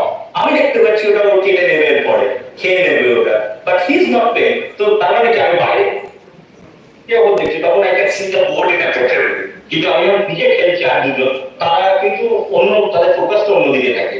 তো ক্রিকেটে ফুটবলও দেখছি আরে Messi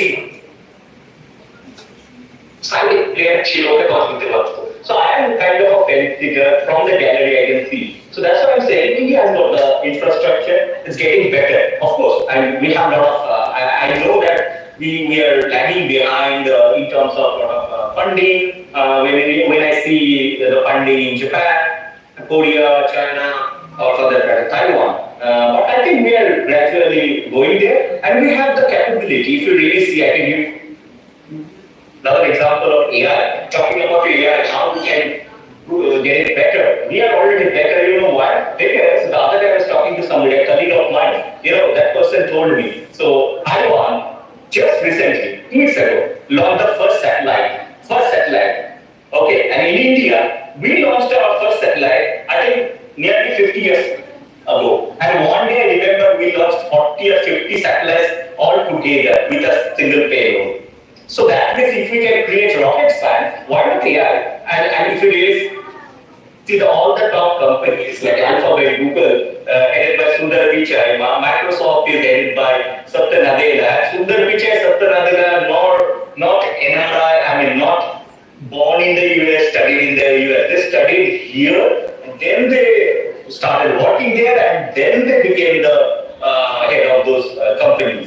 So I think we Indians, we have the talent. All we need is certain streamlining and discipline. That's very important because when it comes to any sector, you have to have some discipline. I think that's how we are a very rebellious society. I think great to be rebellious.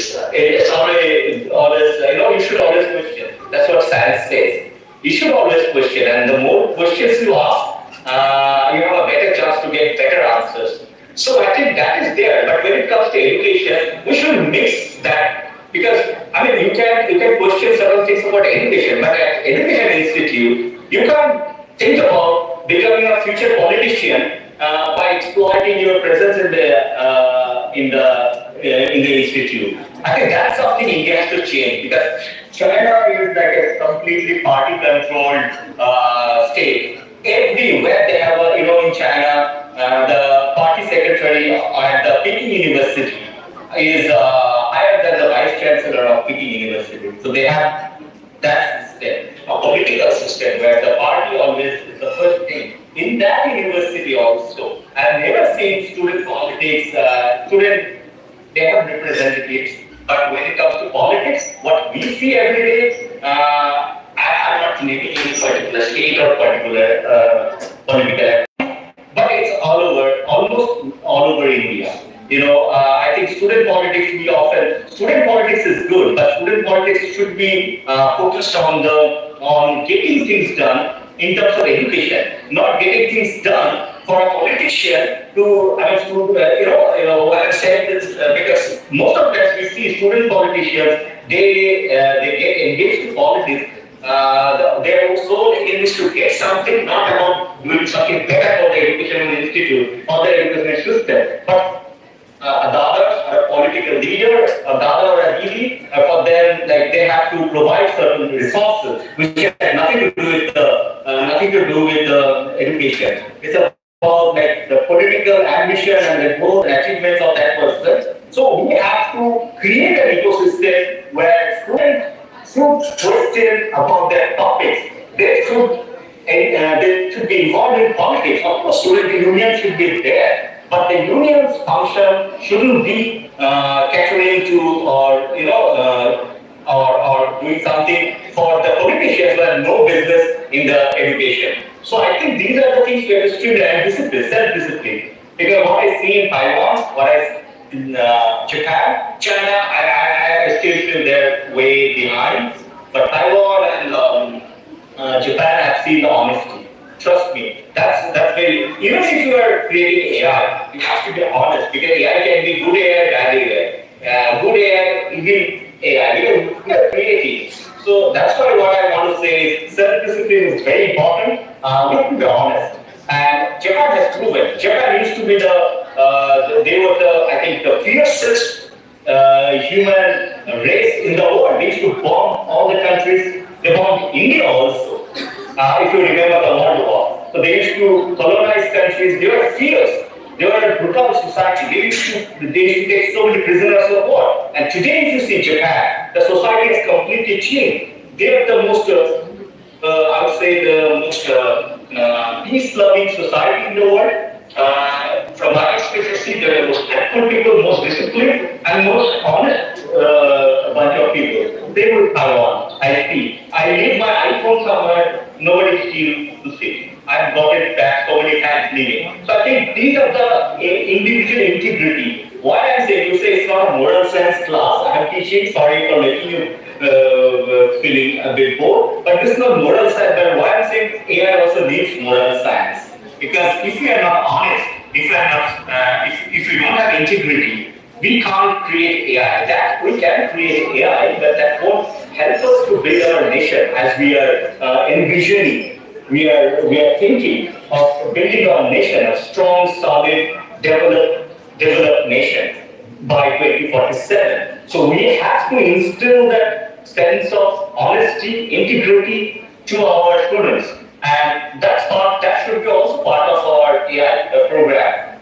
We have to be honest, because AI can, I don't know how many of you have seen the recent movie Mission Impossible, the latest Tom Cruise movie. I mean, he is still evergreen. In that movie, the main villain is actually AI. It's not any human. Sorry for being a spoiler. But the main villain is an AI, not any human being. Human villain, unlike we have seen in the past movies of Mission Impossible, where you have a mafia or a great big guy, big villain from enemy state, and Tom Cruise is fighting. But in this movie, the villain is an AI created devil, or enemy. So these are the things. So moral values are important. Now you say, why do you bring in moral values, moral science? It's an art subject. That's something we have to do really well. Because if you see, I think most of you know about the godfather of AI. Who is the godfather of AI? That's Geoffrey Hinton, the Canadian physicist. Or I can't call him a physicist, he's a Canadian scientist. He won the Nobel Prize last year. And why I am referring to him? Because Geoffrey Hinton, he studied, you know what? So that's also another mindset we have to change. That only if you study science, you have future, you can contribute to the society. And if you don't study science, you can't. He was philosopher, studied history, he studied philosophy. And then he became a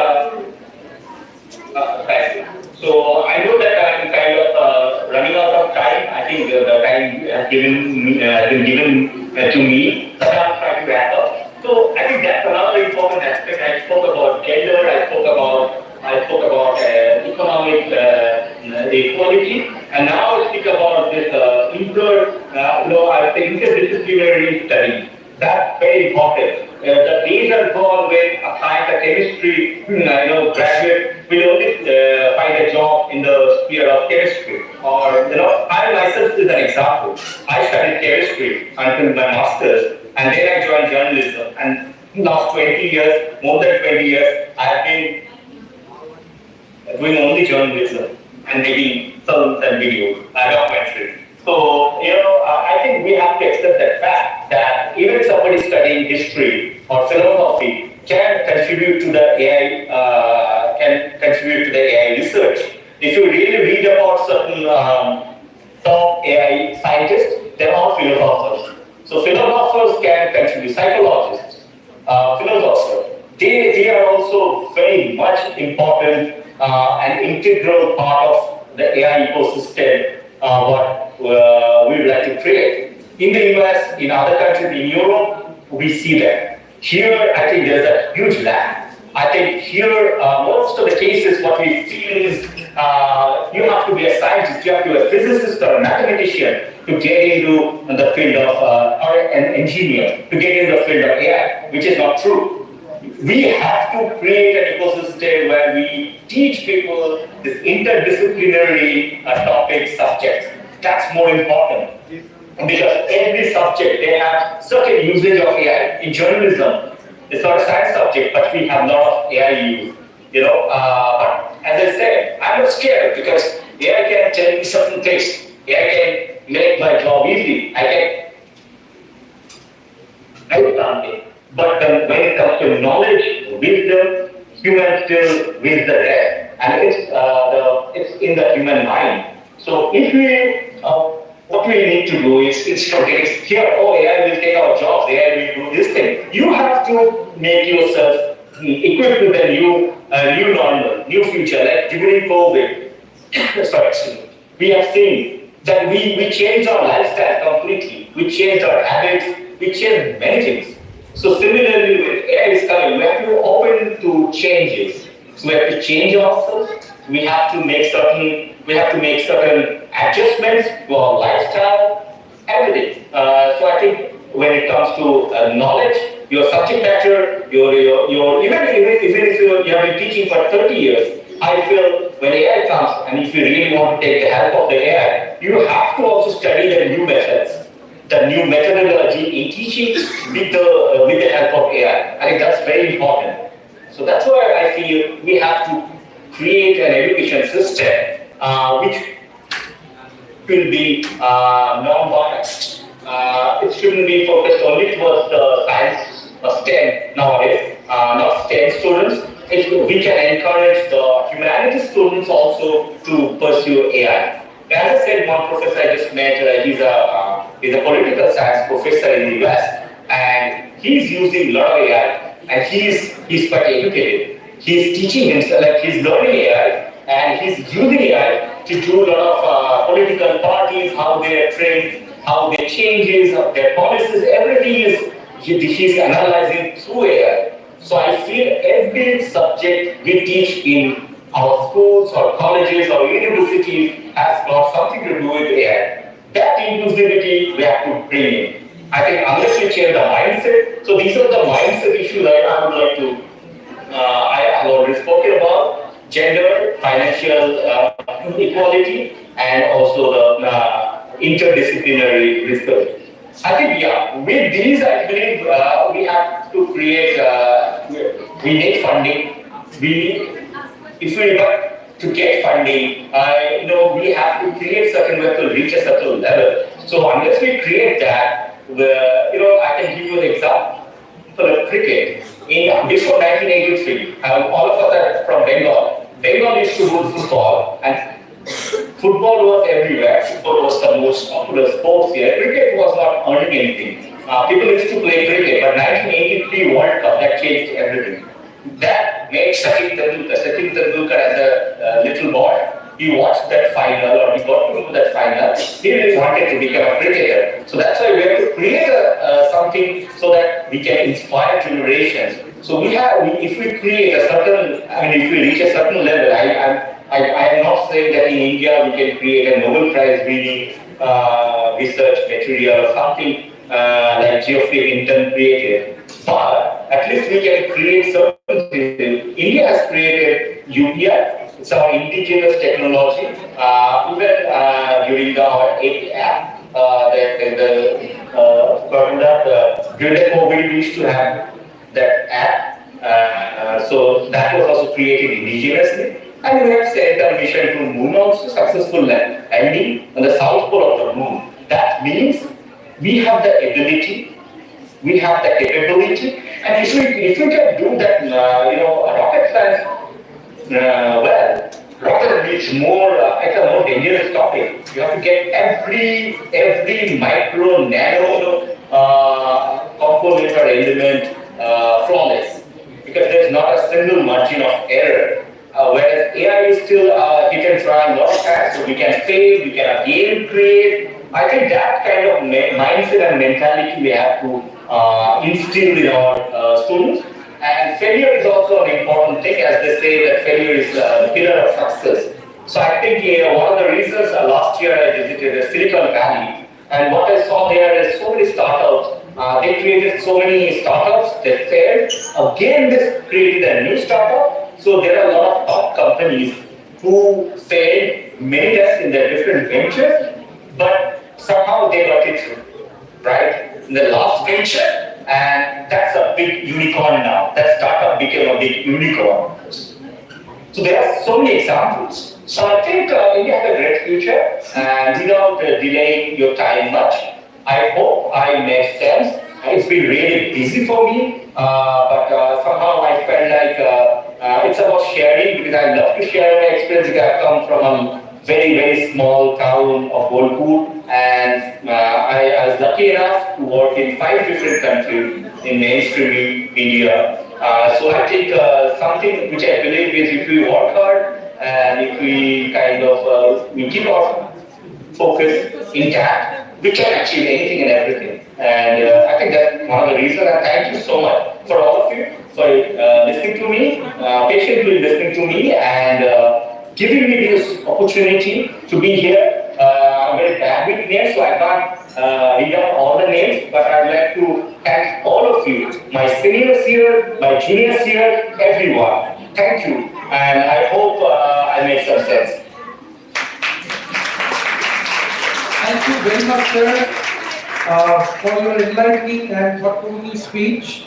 Your insights have truly added depth to today's international seminar and enriched us all with a fresh perspective on gender inclusivity, multi-platform transactions, and the inclusion of AI in different streams like humanities, social sciences, and like. And we, as a country, are moving forward, and the possibility of the Viksit Bharat by the end of 2047 is huge. This has also been emphasized by our honorable guest, Mr. Suvam sir, and it is somehow reflective and emblematic of the total of the entire international seminar. For this, we are sincerely grateful for the time, wisdom, and passion you shared with us today. It has been an honor to have you on our set. Thank you for joining us, and I also pay my sincere gratitude to you for sharing your valuable insights on the topic which we have been eagerly waiting for listening to. Thank you, sir. Okay, now we'd like to move to the next part, which is our next speaker. The deliberations will be given by Honorable Dr. Bikash Choudhury, sir, Assistant Professor, Ramkrishna Mahato Government Engineering College, Purulia. Sir is an Assistant Professor in the Department of Computer Science and Engineering at Ramkrishna Mahato Government Engineering College, and sir holds a B.Ed degree from West Bengal University of Technology and did his MTech and PhD from National Institute of Technology, Durgapur. Besides all these things, his teaching areas include computer networks, artificial intelligence, Internet of Things, and machine learning. His research interests focus on the Internet of Things, service-oriented computing, and emerging fields like federated and tidy machine learning. And Mr. Choudhury has also presented his research at prestigious international conferences in Singapore, Malaysia, and several places in India, and has published several papers in reputed high-impact journals such as the IEEE Transactions on Network and Service Management and the IEEE Internet of Things Journal. He also serves as a reviewer for leading journals and conferences in his field. Now, I'd like to request Sir to deliver a speech on Viksit Bharat 2047.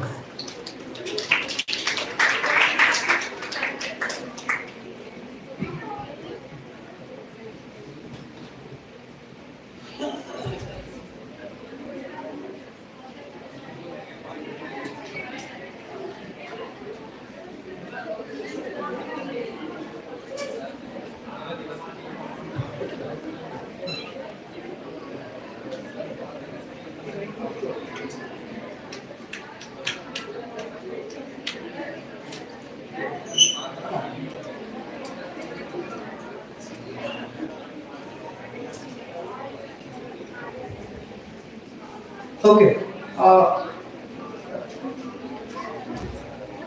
খুব খিদে পেয়েছে তাই তো আচ্ছা ঠিক আছে I promise তোমাদের খুব বেশি বোর করব না that I can promise okay I'll not take much time but I have a request please to the till last bench whatever I'm going to share with you all please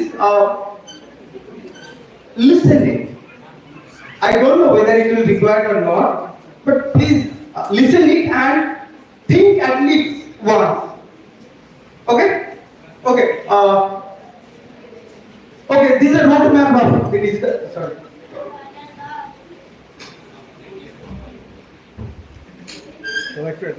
Okay. This is the roadmap of the discussion. That first. We will see that why education is a must, and then what is the role of AI. Third is the role of AI in Viksit Bharat 2047, and last we will see the interesting one that is AI alone enough for Viksit Bharat 2047. Okay, so we will see some of the things from the naive way and something in the context of computer science and engineering. Okay, let me start from the beginning. Why do you study? Okay, so I'm not going to discuss now, but I'm showing you the most generic answer, right? See, right? Why do you study? To contribute to the progress of mankind's civilization, right? This is the generic answer, I think. Or let's see this one. This is more interesting, right? Now you can relate it. Why do you study?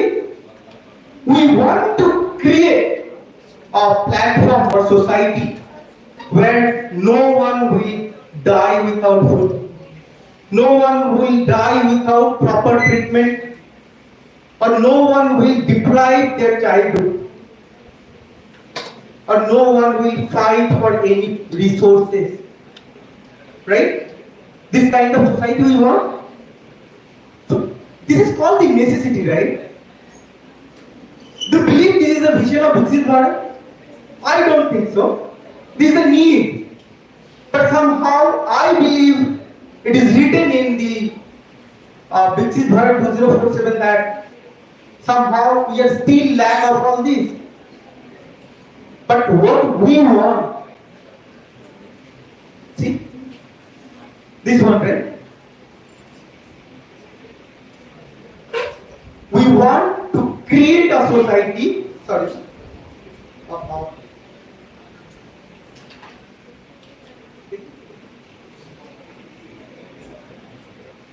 sorry.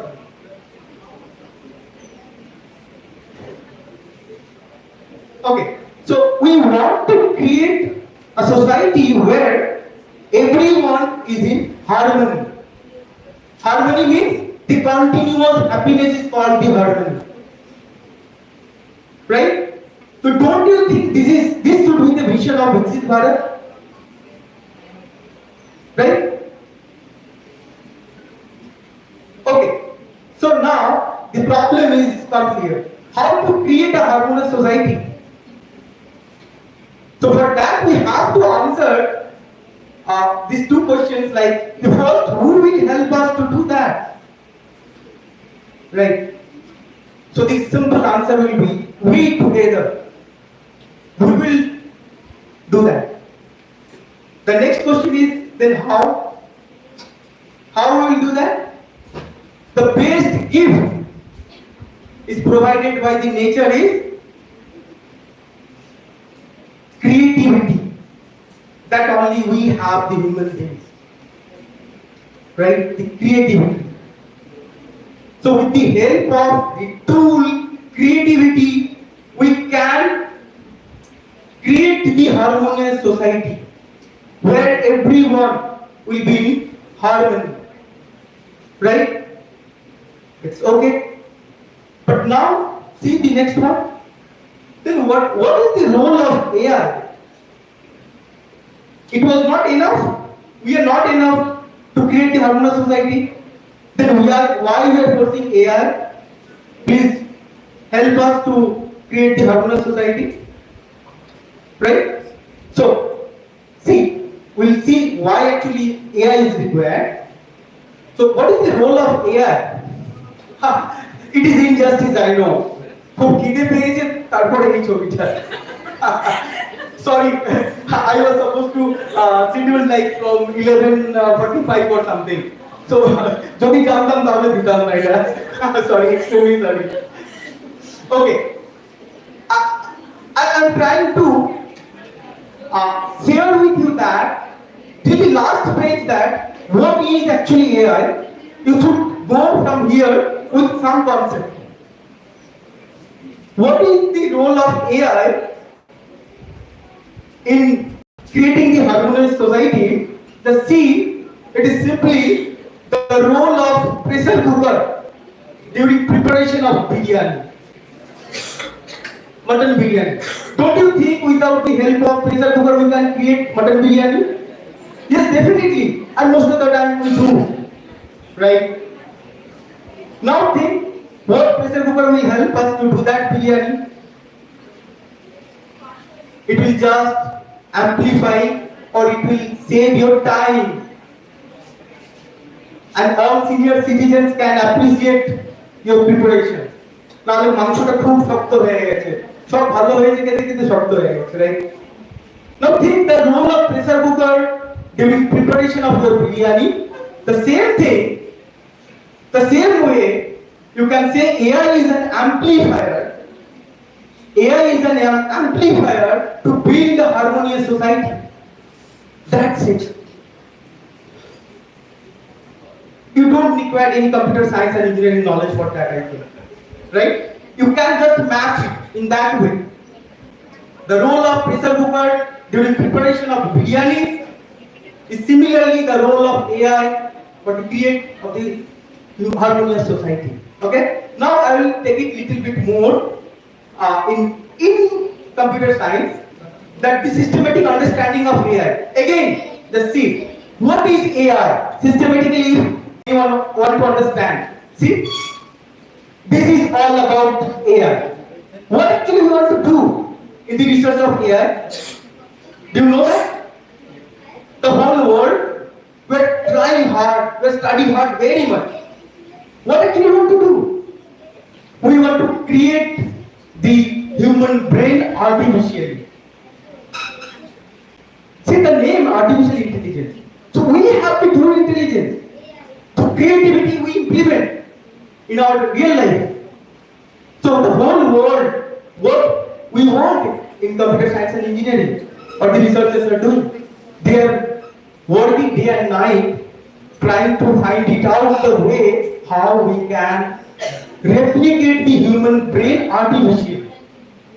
And most interesting, you know, how to replicate a human brain artificially is a challenge, but it is more harder. No one till date we know that how our brain functions. This is the problem the whole world is facing nowadays. We have several, the applications. I can see in all the, the applications of AI. Everywhere is pasted in the walls here, right? But the problem is still, we do not know how our brain works. Only whatever the information or data is provided by medical science, based on that, engineers are working. Based on that, engineers are working. We do not know the creativity of nature, that human brain still. So what will we do? Will leave it? No, definitely not. We have to do something. We have to move. So that's why whatever the information regarding our brain we have available from medical science, based on that we are trying to create or mimic that for artificially, with the help of artificial neural network and many others. I'm not going to that, right? Okay. Now, what do you think that in 1980s or 85s or 90s AI was not there that time? Or the desktop you are using at 1995 or 2000, don't you think that was also the part of AI? Or now only you are using ChatGPT and then you are thinking that is only AI? That was also the AI. Because when I am providing you this problem, 10 plus 32, you don't need to solve it, don't worry, I have the solution. So that part you can solve it, your desktop of the computer, right? We do in our human brain, the way we put 10 in one container, 32 and another container, then we write the line by lines, 10 and 32, then count it and then give me the result, that is 42. The similar way we do in computer, right? Now, from where the AI got interested? See the problem or the nature of the problem. So how we, okay, board হচ্ছে না তো তোমরা? board হলে আমি তাহলে এই পার্টটা skip করে দিতে পারি। যদি না বলো তাহলে আমি বলবো। ওকে। আমি এইটা জাস্ট বলার মেইন উদ্দেশ্য হচ্ছে একটাই, যে আমরা মাঝে মধ্যে মনে করি এখনই মনে এআইটা রাতারাতি পপুলার হয়ে গেছে। কিন্তু কেন হলো? আগে যে কম্পিউটারগুলো ইউজ করতাম সেটা কি এআই কি তাকে আমি বলবো না? বলবো, কিন্তু কেন সেটা দেখছি এখন। So how we know how we add 10 plus 32, right? The algorithms we know. ছোটবেলা থেকে লাইন কেটে কেটে শেখানো হয়েছিল, অ্যাড করতাম। That is called the algorithm. Now, how we solve it with the help of computer or the computing device? See, we have something called the input. Input means that 10 and 32 called the input data. We put into container called A and B, and then we write the logic or algorithm of the program. What we do, C is equal to another container is equal to A plus B. We put this value, we add it and we put it into the container C, and we print it out. See the last, the image. What actually we are providing to any computing device? We are providing two things. One is the input and another is the logic. When we are tested, what we do? We provide the input and we expect the output, and the logic or the program you have prepared. So that two things, if you know, then and only you can provide the output. So that was the methodology or the process through which we generally practice. Now, okay, that we fulfill our need. Okay, the necessity part. But we want something more. We want our life become more adventurous, right? Nowadays, AC we can set based on your mood, the songs we play, right? So we want in our life more, we want to, okay, sorry.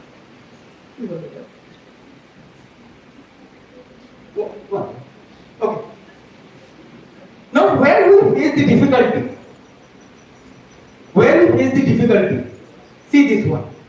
This kind of problem. the traditional mechanism or the methodology was not able to solve. Where input pattern is not known to us. The question I am providing you, like, can you write the code for me to recognize a character from an handwritten image? We don't know. I might write 6 like in that way. Your pattern might be like 6 in that way. We don't know. So when input is not known to us, how we will create the logic? Like, you don't know that, like, 10 plus 32, that plus you don't know what I will do.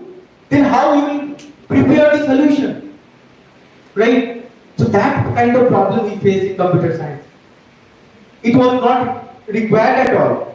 But see, again, we want more adventurous in our life, because the average lifespan, like 60 to 70 years, we have only, right?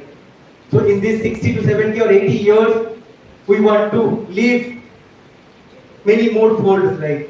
So this is the reason why the whole world is forcing. So in AI, we do not have the exact solution. Like 10 plus 32, we have 42. We have the exact logic, we know how to solve it. But now this kind of problem, when we are facing, where we do not have the complete exact pattern of the input, so how will we build the logic? We do not have the logic. Then what we have in mathematics, that is called the approximation, or the probability, we can say. Why probability is required? If you have the exact solution, then there is no meaning of probability, right? In syllabus, no.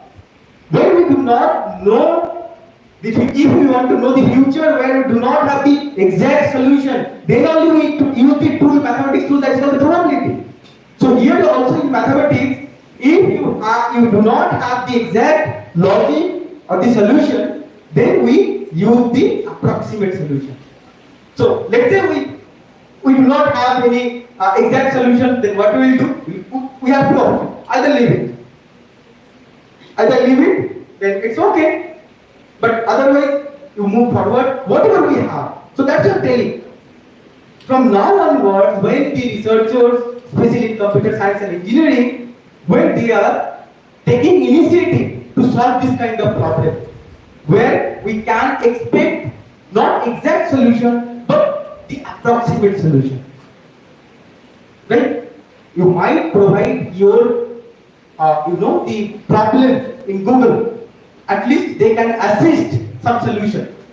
So something is better than nothing, right? You know very well that is not the exact answer. You know very well. You might have fever. You put, I have like this kind of temperature and these are the problems. You put it, you definitely will get some solution. Now visit your doctor. After proper diagnosis, you can check it out. There is a different one. So what you will do? Should I choose that part or should I go to the doctor? Wait. Definitely, when it is come to for the health, definitely will go for the doctor, right? But now think for any application where we do not have the doctor kind of any physical activities or the person residing who can give the solution. So that time, so the whole world, we are fighting for it. We are trying to take this kind of solution. Where we do not have the exact, but you can hear something. We created the machine learning model in AI. So what actually the machine learning models are providing? They are giving the approximate solution, not the exact one. That's why we are fighting the researchers. My model is giving the 99.99% accuracy. What about yours? We are fighting on that because we do not have the exact solution. Okay? So I think I have to move forward. Otherwise, somebody can be. Okay, so I am leaving this one, it is not required. Now let's see where we are today. The story all was started with the help of two computers in the ARPA, that is in UCLA, that is in USA, in the university. They have started to connect two devices. From there the story was started. Now slowly, with the help of mobile devices, the network is created, when two devices were trying to connect, that time we call the network. Okay? When from the different part of the countries, especially in USA, they try to connect and try to communicate, then we call it is a internet. What is the internet? As networks of network is called the internet. Okay? Now slowly just see how we are enabling. So then the mobile devices were included. After that, we the human beings through different social media, we are enabled to the network or the internet. And now today in 2025, we are here in the last image, just see, where everything surrounding us, it might be living or non-living, is enabled in the internet. And that network we call the internet of things or internet of anything. We are in this era, right? Okay? Now come to the, see all these applications you know very well. That's why intentionally I have kept here. At least 80% of applications you have in your device. So all these are the, the applications of AI only. Okay?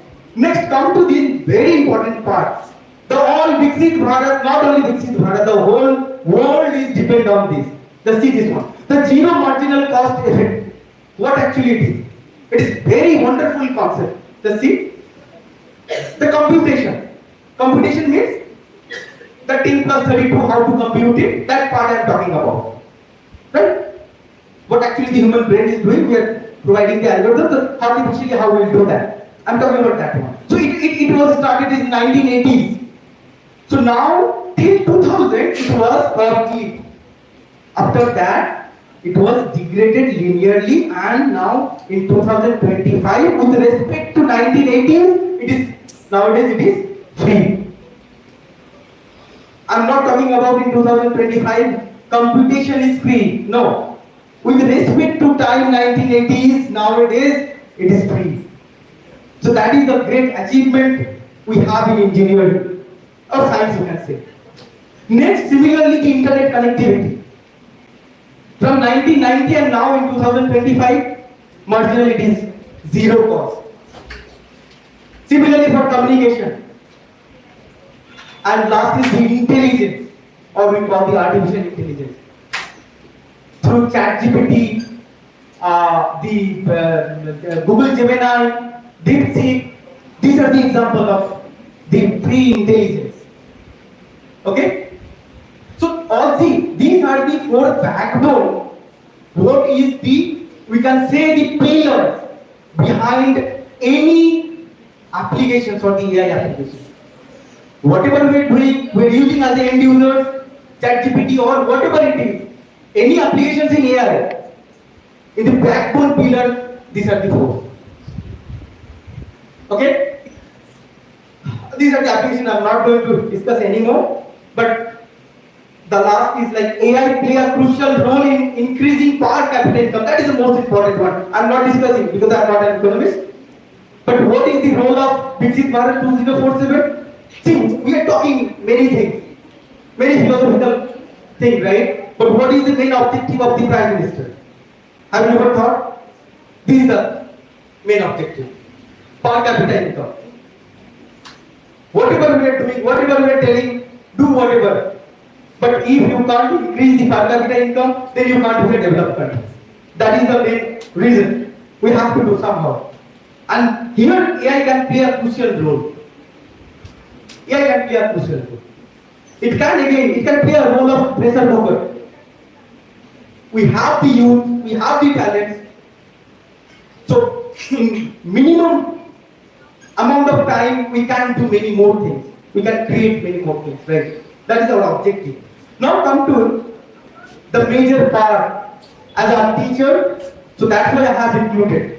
It might be I am also an engineer of computer science and engineering. But also I am a teacher. First I am a teacher, then I am the engineer of computer science and engineering. How should I forget about the humanity? Right? In 2025, we are talking about AI based world. But what about humanity? You can see everyday news, right? I'm not going to tell you the individual one, but you know very well. So what about the humanity? what can we do? Can we make without humanity the harmonious society? That was our vision, right? Not the vision of Viksit Bharat, not only the Bharat, but the whole universe or the world, I think.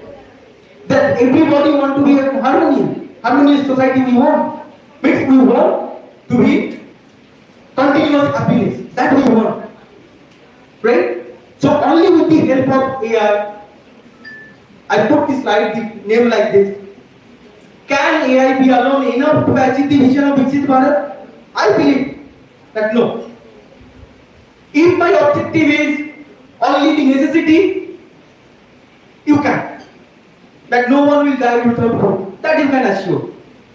No one will die without proper treatment. That is the necessity. But really we aspire something more. We want to be in harmony, right? So that we can't do with the help of only AI. We need something more. That AI cannot do directly or indirectly. Indirectly somehow it can help. Like this kind, lack of human-centric ethical compass. The last speaker, he was also emphasized on that. Right? AI is a tool, not moral agent. It cannot morally decide that you have to decide. Cannot ensure inclusive social harmony. AI alone cannot resolve social divides. Third is the limited in nurturing human relationships. The most important one, trust me. Whoever you are, wherever, whatever it is your position. But this one is the most crucial one, the limited in nurturing human relationships.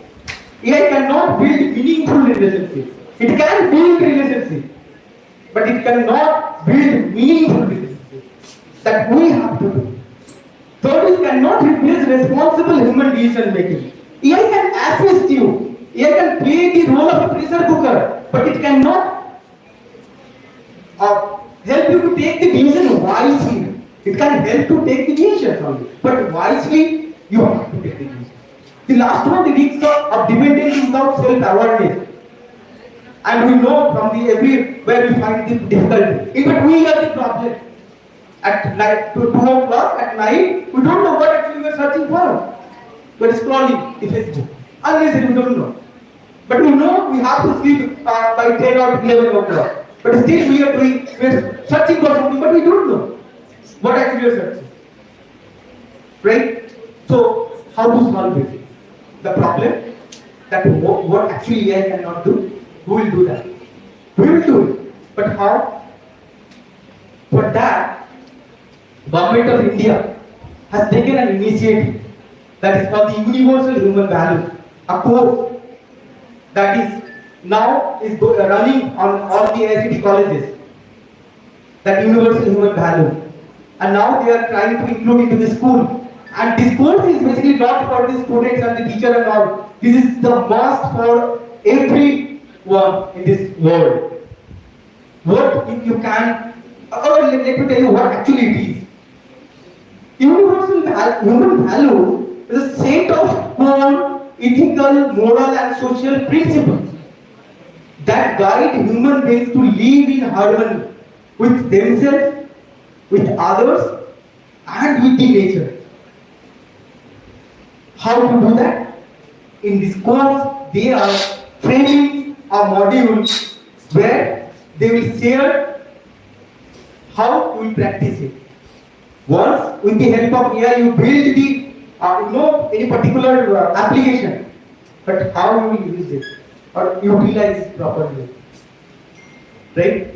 What you will do at 12, at night 1 a.m. What you will do, what you will watch, it depends on you. AI is providing you everything. Now you have to decide what you are going to watch. Right? So that part AI cannot do. What AI can do? AI can off all the applications. That will do the child lock in our home. Fortunately we are doing, right? With the help of AI, you can do it. You can put the time from from 10 a.m. to like 5 p.m. All these applications will be disabled. That you can do it. But really, that will give us the solution? No. So how we will, how we will try to live in harmony? how to create the relationship, that you can achieve with this course. So this is a request to all, please at least try to join once in this course. Definitely the mindset will change. I was not a believer of all this. I'm a student of science, let's say I know whatever we have, then only we prove. Whatever we do not, no, it's not. যেটা নেই সেটা কি করব? যেটা আছে সেটাকে prove করব. But the concept, the idea, I'm just giving you this simple example. I asked that particular a professor was there, the doctor series, and many questions were there. Then we were discussing about the love, LOVE, love. We heard about the blind love and love, right? So have you ever thought what is actually blind love and what is actually love? But we all do, right? Contemporary আমরা জানি না. Mostly we do the blind love. Why? Love is in Bengali we say the ভালোবাসা, তাই তো? ভালোভাবে বসবাস করা, that is called the ভালোবাসা. See, the beautiful it is. But now see the blind love. So if mathematically if I try to give the answer what is love and what is blind love, when I am loving someone, when thinking all the living and non-living objects, or n minus k number of objects I am thinking about them, and then I am loving him or her or anything, or the nature. That is the love. When I am just thinking about that particular object, might be living or non-living, I am forgetting about the rest of n minus k. That is blind love. So, which one actually we expect from everywhere? Everyone wants the next one, but we practice the first one, the blind love. We want the next one, the actual love. We believe it, that is the actual one, but we practice the blind love, right? So that kind of, the philosophy will get there, how to practice it. So the right understanding. See, why actually, okay, I'll just roll back from there. Just let me complete this one. Why actually these are called the, universal. See the name universal human values. So what is actually human values? What actually human values it is? Human values are the fundamental good qualities that guide how we think, how we feel, and behave in everyday life. That is the human value. An example of human values is truth, love and care, peace, non-violence, the trust and respect and righteous conduct, right? So all these are called universal because with respect of time, with respect of space, place, it will not change. The beauty of that, the human value. Someone, স্থান, কাল, কখনো এগুলো change হবে না.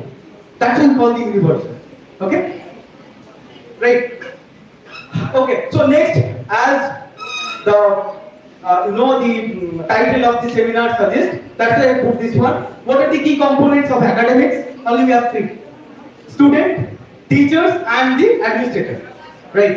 So how AI can support the education system? I'm just providing the generic one.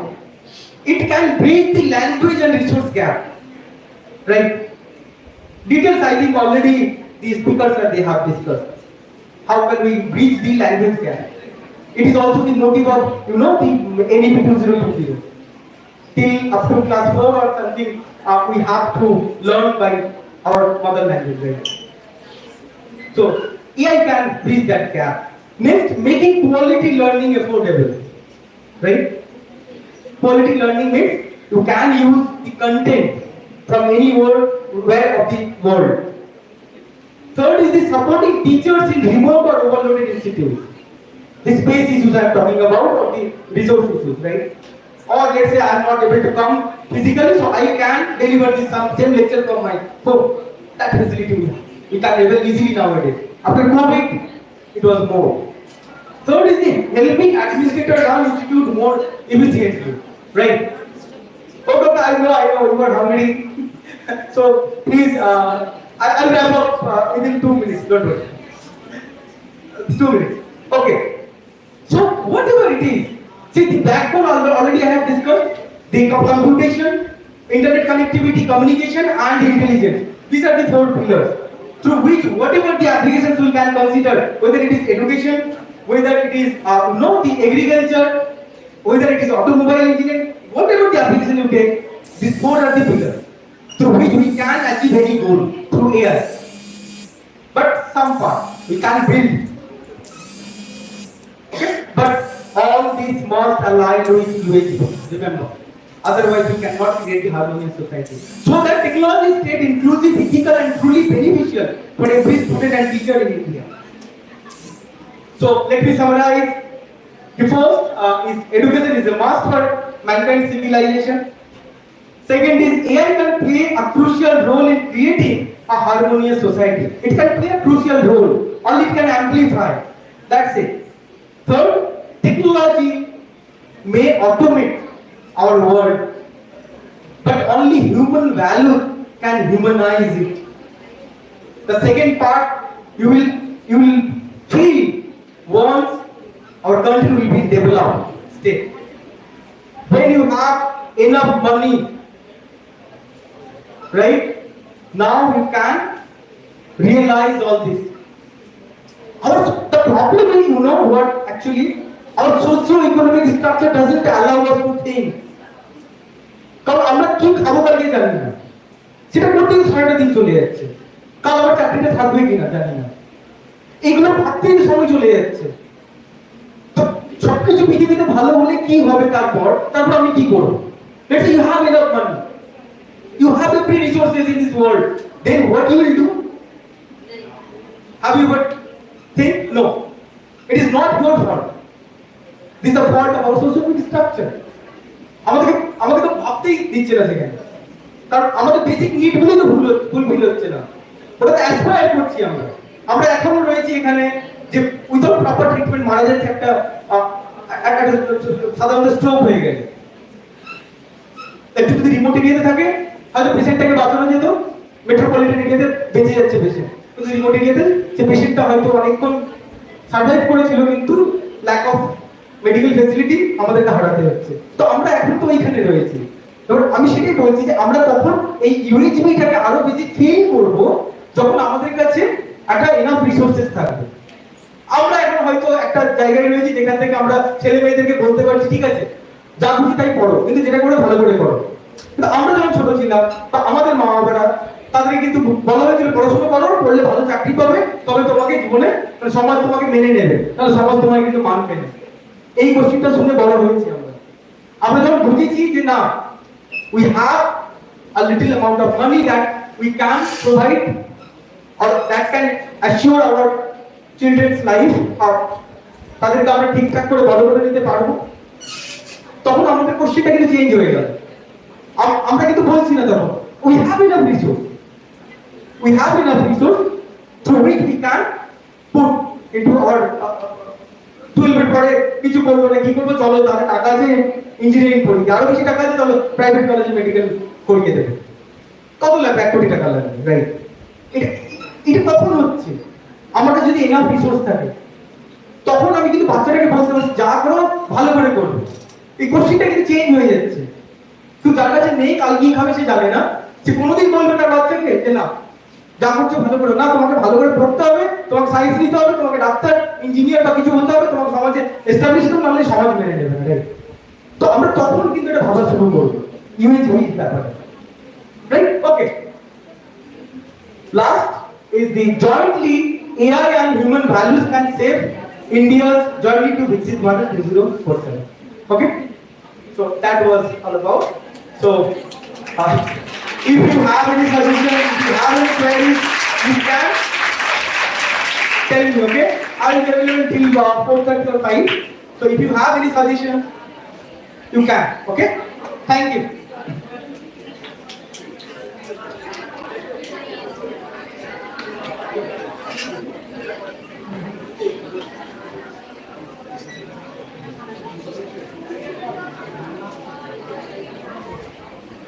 I once again extend my heartfelt gratitude to Dr. Bikash Choudhury sir for his lively presentation on his PowerPoints that how AI can change our lives, and the most important thing which we were not noticing, but Mr. Suvam sir also told us that the ethical part, which is the moral conscientiousness, which is once again creating a doubt in our creation, utilization of this AI. And sir has rightly mentioned on his slide that AICTE in collaboration with Government of India has started propagating the values of UHV, Universal Human Values. So all these things are somehow connected with the utilization of this AI as it gets enriched day by day, and its database is also expanding by different software developers. Okay, however, I announce for the time being lunch break. Our next technical session, session 2, will commence at 2:35 p.m. Sharp at 2:35 p.m. will be here. And we have with us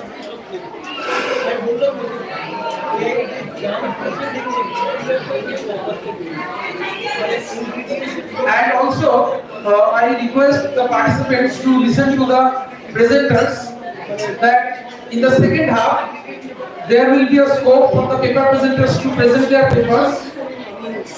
The venue, Vivekananda Hall, has been allocated for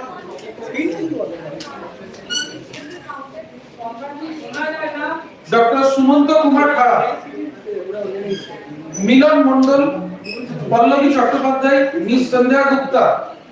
They are the online presenters. They will be presenting here after the lunch break. Dr. Mamata Rani, Somnath Babu, Ms. Praveen Kaur, Ms. Ananta Ghatak, Mr. Harsh Pilaniwala, Susmita Boksi, Ms. Ritika Machkan, Joyশ্রী Maji. All they are going to present their papers in Vivekananda Hall in the post-lunch session. And in classroom 1, the paper presenters will be Priyanka Kumbhogar, Rishti Khan, Amarjit Singh, Sajda Sabha, Mr. Saranjit Maji, Chandamita Ghosh, Astik Mahato, Sumona Maji, Ms. Shreya Mollik. Kindly they get prepared in the post-lunch session. The paper presentation ceremony will be done in the post-lunch technical session. Thank you all.